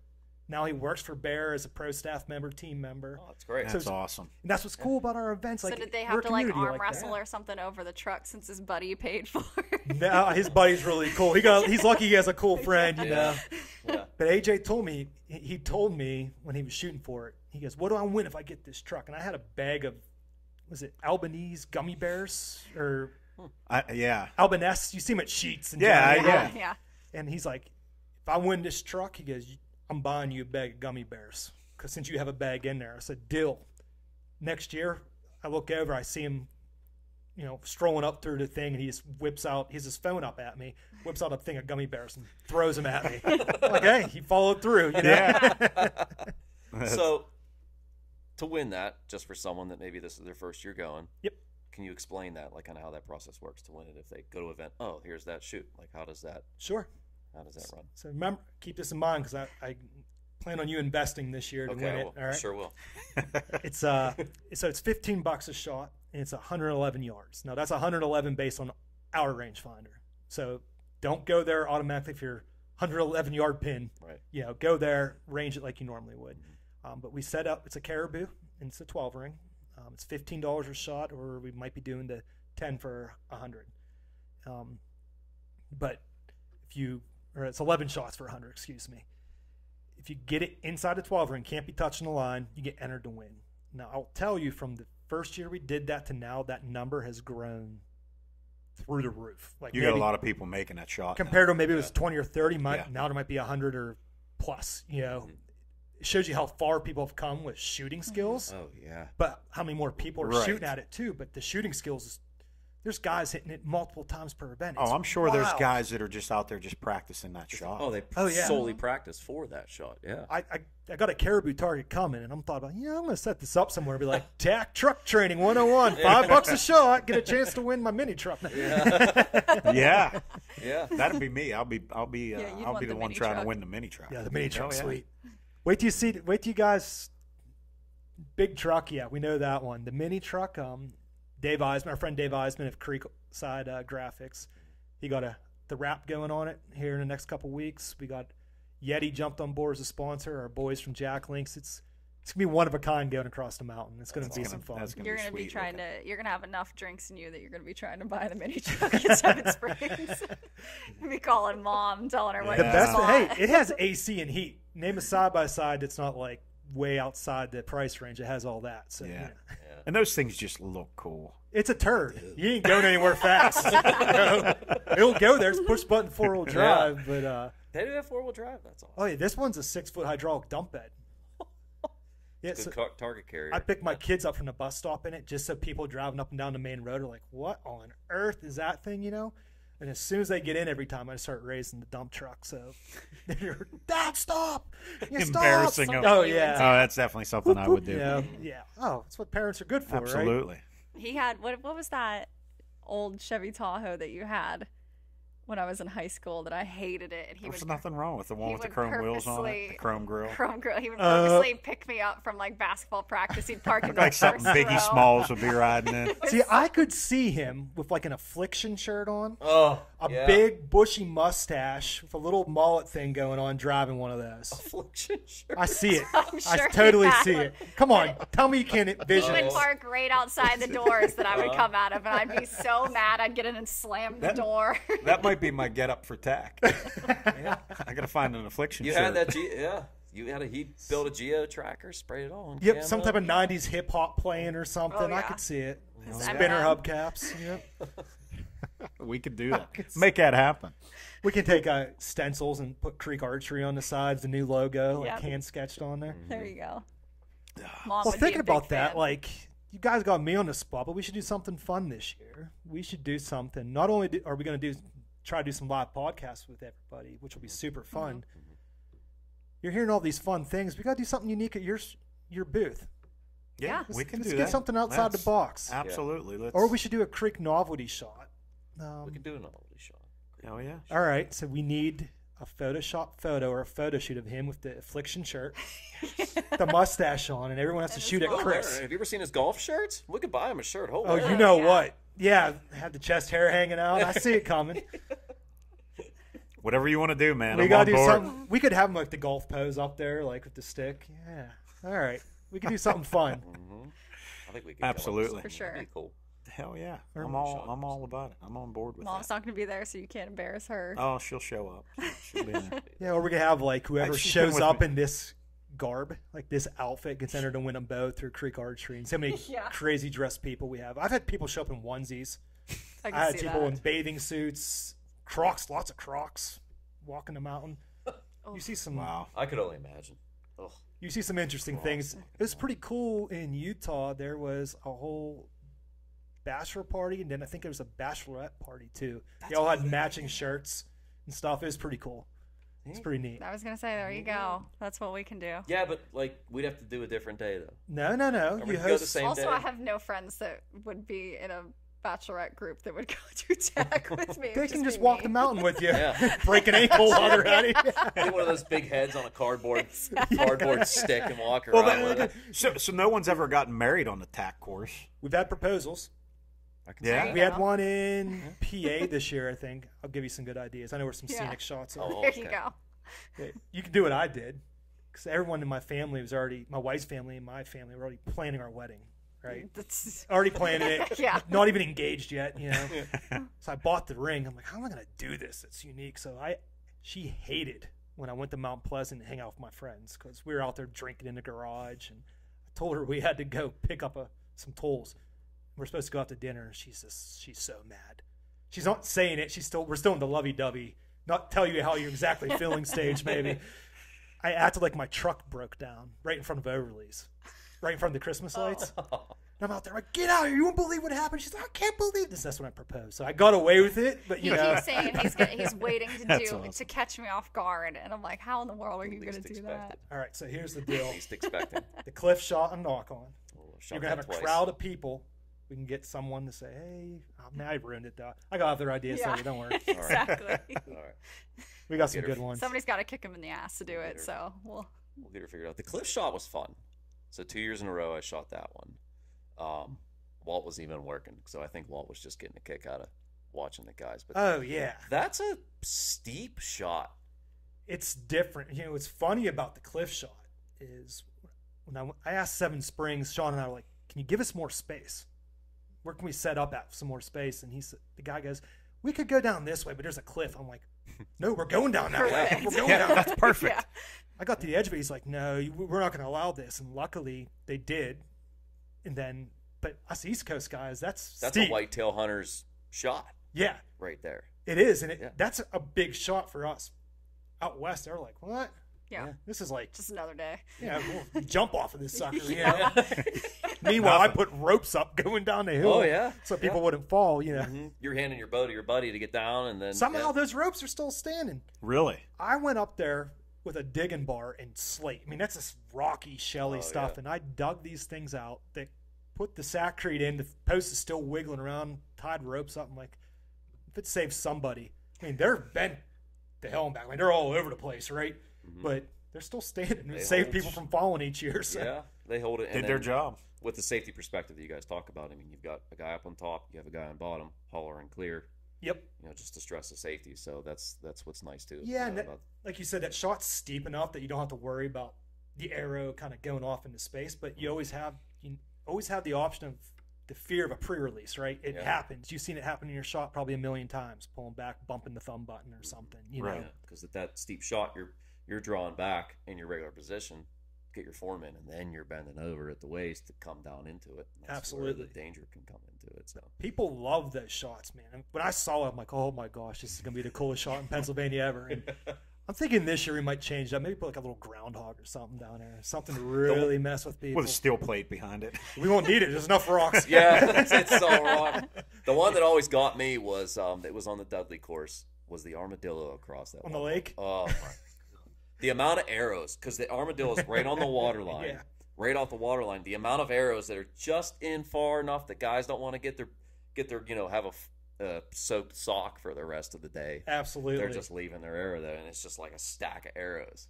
It messes with you. And Walt and I decided to put the armadillo there because he blended in with the shore of the lake, so it was like the same light brown color, but it messes with you, especially if you're doing a rangefinder. It's still like there's the wind up there on top of that hill. It's always whipping across that airport. And yeah, it's fun. Yeah. That one. That's what makes it challenging, though. Yeah. You can't do that at a Sunday morning shoot. Like there's local places like Salzburg that does an awesome job. They do like a TAC warm-up course, which is great, but like it's still different when you get onto a mountain. Yeah. And you might have the same trail you're walking each year, but depending who's putting that target there, it's going to change. Yeah, TAC is a different thing.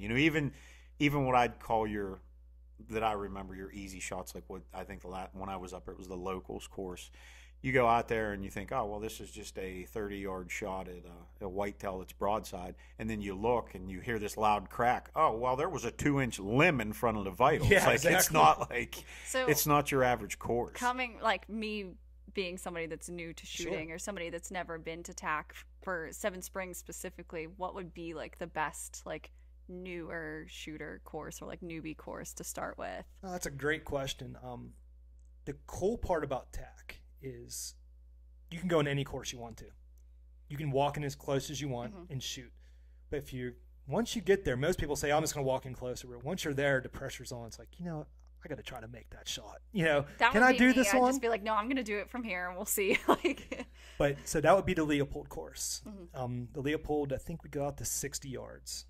But we call it the locals in abbreviations because it's the closest to your normal local 3D shoot. Right. But it's still challenging. It's still different. It's still hard. So along the lines of what she said there, if somebody came that was newer and maybe didn't truly understand fully what they were getting into with a TAC course, or do they have the ability to say, you know what, this shot's a little too far, I'm gonna move up a little bit? Absolutely. So if they needed to, they can just bump up and shoot what they feel is comfortable. Yeah, so 9 times out of 10 people ask that, they normally come back and go, nah, I said screw it, it's just arrows, I'll buy more.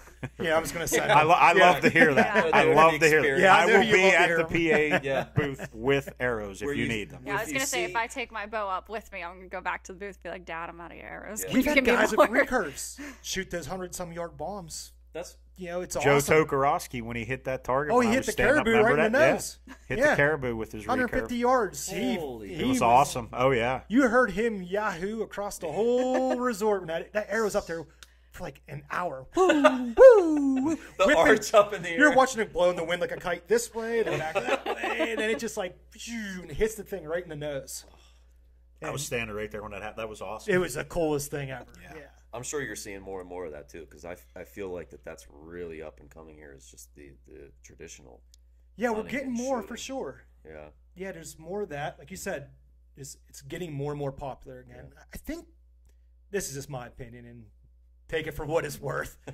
But we see all these compounds, and you see these trends. If you look at social media, you look at YouTube channels, whatever, you see the trend. And this long distance thing's been a trend for a little while now.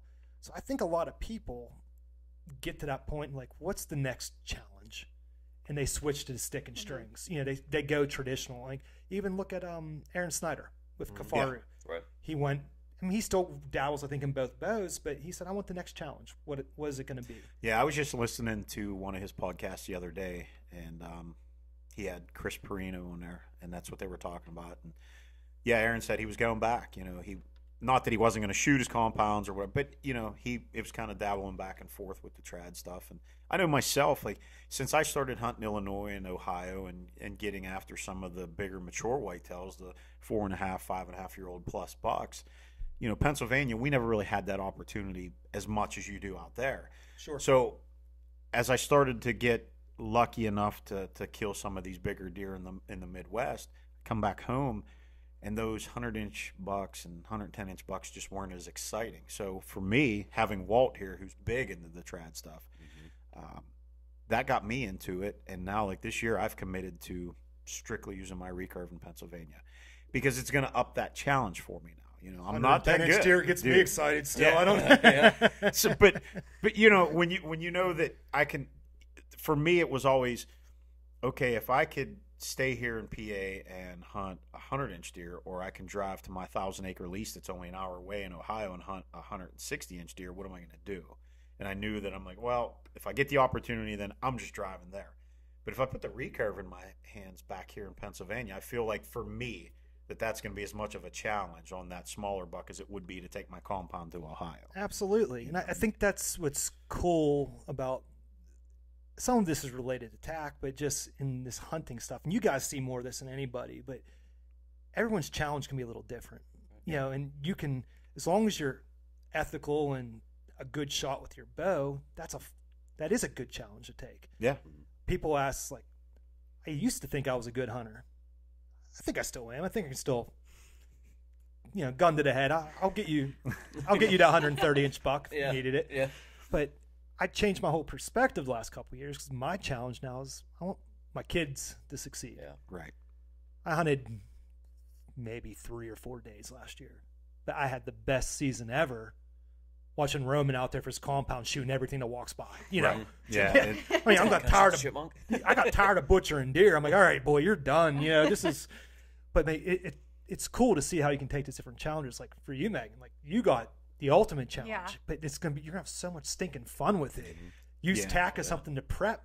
Yeah. But Absolutely. you're gonna have so much fun this year. Yeah. And that's the excitement for me with this, Rob. And I said it in our little intro video we did. Is I've never had an opportunity to hunt with Megan because she, I just was you know, when never she was interested. younger, she was around Sure. it, but she just wasn't interested in you know, being younger, and then had moved away as she got older and living in the South, and then out, you know, Northern California for a while.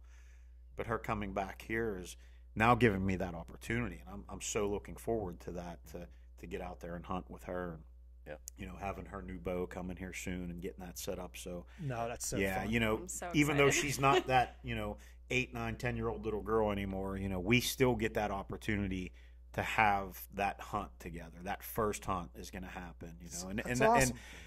and I'm looking forward to that with my grandkids, you know, just like you're going through now with your kids. Yep. And that's all stuff that I think everybody should sometime in their life try to enjoy. And, you know, you hear it a lot, you know, I don't know who may have started one of the TV shows used to always say, you know, take your kids hunting, and I don't remember which one it was, but there's just so much truth to that, because that's the future of TAC, that's the future of creek archery, that's the future The of sport, the anything, industry, the yeah, whole everything. sport, the Yep. whole industry. You know, none of us are going to be able to do what we do if we can't keep getting people involved, you know, so. And No, you can but be it's any awesome. age. I mean, I'm almost 30 and I'm just getting into it. Like, you don't have to start at 12 to be a hunter your whole life. You can do it at any age. And like, since I've like decided that I'm getting into it, just the number of women that we've had come into the shop that have just started asking about bows that are older than me. That's And awesome. I'm like, this is great. Like, And that's all I want, is because I'm going to be very new to it and I'm learning everything. But I feel like being older, you appreciate it a little bit more and you understand it to its fullest extent. It's not just something where, like, if I had done it when I was younger, it's like, oh, I did it because my dad did it and I don't really understand. Like, learning the sport and learning the, like, ethics of it and everything, like, I think I have a better understanding of it being older. So it's not wrong to start late. You don't have to be 12 to do No, I it. think Like, that's awesome. Yeah. I think that's a great way to look at it too, because like, I'm not as bloodthirsty as I used to be. It used to be no one talked to me. I lost friends over hunting season, right? No one. I'm in my own bubble. I'm chasing deer, you know. And now I look at it as I've shot 50, 60 deer with my bow and arrow. I've never shot one with a gun. My next challenge is to shoot one with a rifle. Like, I've never done it. Huh. So, like, let's have some fun. Let's try one with a rifle. But I'd rather see other adults, and I see it. I have a buddy of mine. You might have met him. He's got bow set up here, Clint. Yeah. He came from Virginia, kind of knew what it was like. He's in his, I don't know, he looks like he's 80, but he's probably mid-30s, you know. I can't wait for him to listen to this, too. But he wanted to get into it. Got him a bow. He went out, pulled the bow back, and killed a turkey in springs. I've yet to do, I suck at turkey hunting with a bow. And he goes and gets a Jake his first try. He's like, yeah, man, I cracked it. This is cool. Gets addicted. Yeah, like it's easy. Yeah, like it's nothing to it. Yeah. Then goes out and gets his first buck and a couple doe this year. And he is, I see the excitement in him that I remember being when I was 12, allowed to go hunting finally. We all remember that, right? Oh my gosh, I get to go do this. I still got to be 100 yards from my dad or so, but I'm going hunting, you know? Well, we went 16-year-old hit. Oh, man, I can do it. We went this winter, and it was the first time I'd ever actually gone hunting. I went with him. We, like, go out to our spot. We get set up. Within 5 minutes, this doe comes across the creek. He shoots it, and I, like, turn and look at him, and I'm like, so what now? Is that it? And he was like, yeah, like, we can go back if you want. And I was like, well, I don't want to. Like, I didn't know I was coming out here shoot for another one. us to be done in 10 minutes. And he was like, well, that's rare. Don't get used. I told you. I was like, this is like a 1 in a million. Yeah, But- don't get too comfortable. Yeah, but he was like, You're that good, man. Yeah. It wasn't. and he was like, we can sit here and wait until, like, because we were hunting with his dad. He was set up above us, and he was like, we can go, like, sit here until we hear my dad shoot something. Like, okay, so an hour goes by, his dad shoots something, and I'm like, damn it, like, it's 10 a.m. Like, what, are you kidding me? And then double that early there. It's rare. and we drug the deer out, and by the middle of the day, he was like, and I had asked him, like, can we come back tonight just to sit? Like, I was like, we're doing this. And he's like, yeah, that's fine, we can. And we, like, drag both deer out, and we get him to the truck, and he goes, we're not coming back. I'm tired. He was like, we're done. And I was like, okay. But, like, it's addicting so quickly. It like, so is. it's so, like, in a world where you're hooked to your phone and social media is everything, to go out there and just sit down and it be so quiet and peaceful, it's amazing. Like, I could sit out there forever just, like, to get away from everything. Amen. And you don't really get to understand. I've been telling Roman this for years, and he's 14. He knows it all. So, you know, he's at that age. He's not going to understand it. But I'm like, trust me. Like, it took, I'm 40, turned 40 this past year. It's like, it took 20 some years of hunting, almost 30 years of hunting, to go, I don't even need a weapon. I can just sit here. And it's amazing as a hunter. And I wish more people you don't have to kill anything. No. We aren't a killing game. Oh, you know what I mean? Yeah. But you don't have to. Just go out there and sit. And it's amazing when you just start watching the birds, the squirrels, what you learn.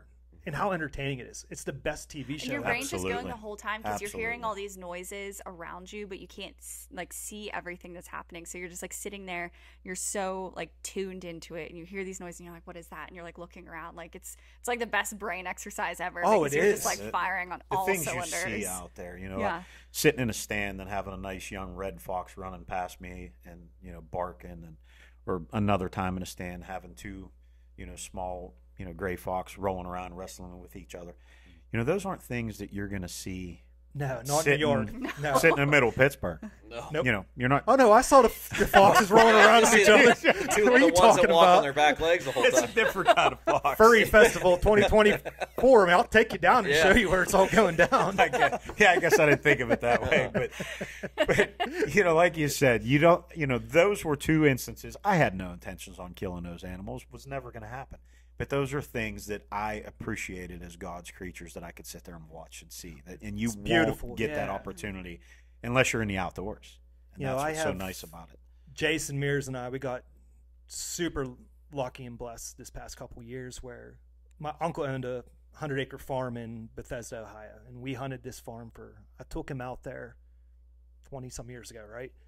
And it was like the spot. We could drive an hour and a half, be in Ohio, hunt 7 days a week. The bucks were bigger. They weren't as pressured, And when he decided to sell the farm, we were heartbroken, right? Like, oh no, we're never going to find this again. We're starting to look at leases and all that.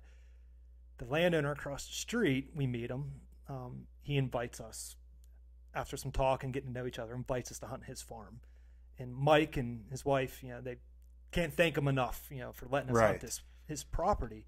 But he's also taught me, like, we're technically strangers to this guy. He opened his family and his property up to us, to Jason, myself, and our family. Even bought the property next door with a house on it, so we had a place to stay. That's I mean, this guy's a godsend, Right. But he has taught me, like, he texted me a picture from one of the ground blinds, or tower blinds one day. He goes, look at this beautiful 8-point. I'm like, shoot it. Yeah. He's like, I don't want to. And it came by me, and I killed it. I'm going to get it. That was the first. I mean, it was like, I got this beautiful 8-point. And he's like, yeah. He's like, I'm glad you got it. And seeing, like, a guy that's older than me, he got another 20 years or so on me. But to see his outlook at it, like, I just got to watch the animal walk by. And seeing you take that animal was way more special than me even thinking about taking it. And that was the coolest. So now, like, for me, like, so I'm taking more of a step back and just enjoying it. You get me out west, it's going to be a little different story, but yeah. Yeah, I mean, you'll still have those moments where you're going to want to be that shooter. Oh, without a doubt. That guy with the bow in your hand. But you do. The older you get, I know myself, I see that where I've let a lot more animals walk than I've taken over the years. And it's not because I wasn't interested in the hunt. It's just that particular scenario might have been, I saw a mother tending to her 2 fawns. Sure. And just the beauty of that, what I saw in front of me was, it's just what you just sometimes when it's the right time to take a shot, and sometimes it's just like, you don't even reach for your bow. Yeah. This is just. I have a great example of that. It just happened. Love what I just saw. Yeah. This late season, I was sitting at home, just started working for TAC, so I didn't have to worry about the alarm clock, essentially, right? Yeah. Woohoo! I wake up and my shooter buck, it's like roughly 140-inch 8-point I was chasing all fall. Well, kind of chasing. If he made a mistake, I was going to go chase him, but he didn't make mistakes. He did that morning, late season, and I'm like, oh, he's leaving our food plot at 8 a.m. Like, he's going to bed on this power line and come back this evening. I told the wife I'm going to go see if I can glass him on the power line. So I go over there. I walk behind my dad's garage, essentially, and I'm standing there, and I look to my right, and 15 feet away is that pure albino doe. Just standing there looking at me. Remember that. Bow's in my hand, and I'm thinking, I always ask myself what I would do in that moment. It didn't even cross my mind. I'm like, God said, I want you to see something awesome today. Mm-hmm. Yeah. And that doe stood there, walked even closer, stood broadside. It could have been pretty funny because there was a lot of cars looking at it. It would have been a pretty big red explosion if that arrow would have hit it. But yeah. You'd have made funny, the news. you know what I mean, type of way. Yep. Yeah. But, I mean, I just let her go. Then that night, chasing that buck, she came by again, just teasing me. And I'm like, this didn't even think twice about picking a buck. Now, given I posted a picture online, I had a bunch of the community harass me about it or make comments that apparently I lived in a local neighborhood and people said it was like their pet. I'm like, all I was doing is showing how beautiful something could be if you get outside. Right. All I did is walk outside and that thing walked in front of me. I'm going to show people, get outside. You never know what you're going to see. Like, this is the coolest thing. So I tell people a lot of times it's like my church. I don't go to church as much. There's no time you're closer. You should. I know. That's right. 20 feet closer to God. Yeah, you put that phone down. Oh, like I used to. You come back a different person almost. You if do. You're out there long. You're enough. reset. Yeah, absolutely. Yeah, it's the best. Yeah, I look forward to that November time frame every year where I take 2 weeks off of 2 weeks from my job during the day and at least a week from the shop, and we spend that week in Yeah, Illinois, and I don't think about nothing but just sitting out there in that tree. I don't care if I see anything, but I got that break for a week. Oh, it's the best. I only got one request though. I need to control your cameras again in Illinois next year. That was hilarious, dude. Dude, That was so funny. He was like, "Oh, Rob changed the name of the camera again." that was the funniest thing. That was so funny. Every day I would look, all right, what's showing up? What the hell does that? What's the name of that camera? It'd be like Up. there was a picture of them coming through in their Rambo bikes. So I call it Rambo Riders MC. Yeah. Yeah. Named the camera, and I named Motorcycle it Club. like We Suck Chris, and then it was like for Rob Warwick, it was like the Warwick Warriors or something. I was just making up things like the whole time. It was, yeah. I got to a point with it all week that I was looking forward to that. You know, I'm like, okay, what's the new name of the What's camera today's today? name? It was, I think it's a new thing that I recommend to people. Like, let someone control your camera settings. You can spice things up a little bit during hunting season. Yeah. Oh, absolutely. It- No, that was fun. That was fun. You know. I was looking forward to it as well. I'm like, I was actually stopping work because I was at my other full-time job still, and I'm like, what am I gonna name this camera? I'm Google searching funny names. Like, That's awesome. So, well, That's great. I don't know if you guys have any more questions for him about TAC or anything in general, but I think we I have a closing definitely- question yeah, for him. Well, go ahead and let's see what So- you got. And this is one that I want to run kind of on every episode. Dream hunt. What is your dream hunt? Animal, location, weapon. Hopefully bow. I mean, but still, for, rifle's okay. for me, and I'm not going to say this because I'm on a stage for it. To sound like the number one parent, but my dream hunt is to see my son Counts. shoot a bull elk with a bow. That's awesome. That's what I want to see. Like, I've been dying to go out chase one, but he's at the age, he's big enough. I want to take him. He doesn't know this yet, but my plan is when I book the hunt is for him to kill one first. Yeah. Great. To me, that is like the ultimate. Yeah. I love turkey hunting, and to hear that those gobbles respond to, I would love just to hear that bull scream back Yeah. at us. And when you guys are doing that coming up, right? So, Yeah. Yep. Next year, that's year you and too. a half. ooh, baby. Yep. Middle to end of October. Cameras will next be year. rolling. Yep. We're taking the cameras out. So, no, I think that's a great answer. I mean, and then hunting is not taking an animal, not always, or you yourself. It's in not necessarily a party, but you're there as a group. So Yeah. it's still a hunt. It's an experience. Yeah. It's and it can be life altering.